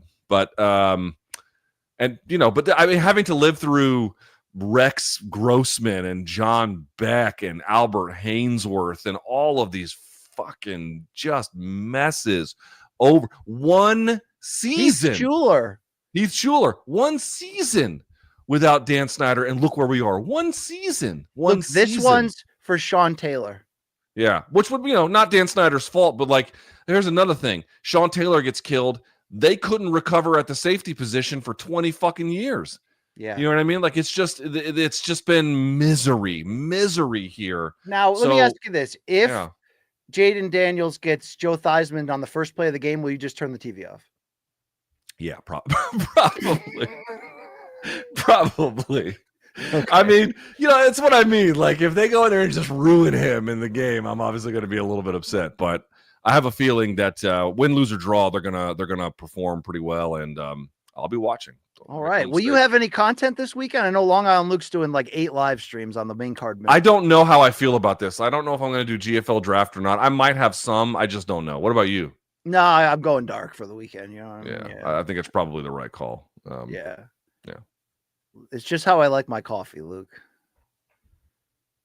And my women. Light and sweet. Yeah, light and sweet. Yeah. What, you mean white and sweet? No, light and sweet. No. I'm a 2 cream, 2 sugar guy. For better or worse, Luke. Okay. What about you? I think we should get going because we have a meeting we have to get to about MK. So we should get moving. In 1 minute. But you're like 2 Stevias, right? Something weird like that. Maybe like 1 Splenda. It's kind of my thing. All right. That's BC. I'm LT. Thank you guys so much for watching. We really appreciate it. Have a great weekend. We'll see you in studio on Monday to recap everything, set the table for all the stuff ahead. We love you. We're out. Until next time, stay frosty. Bye. May all your games be loyal.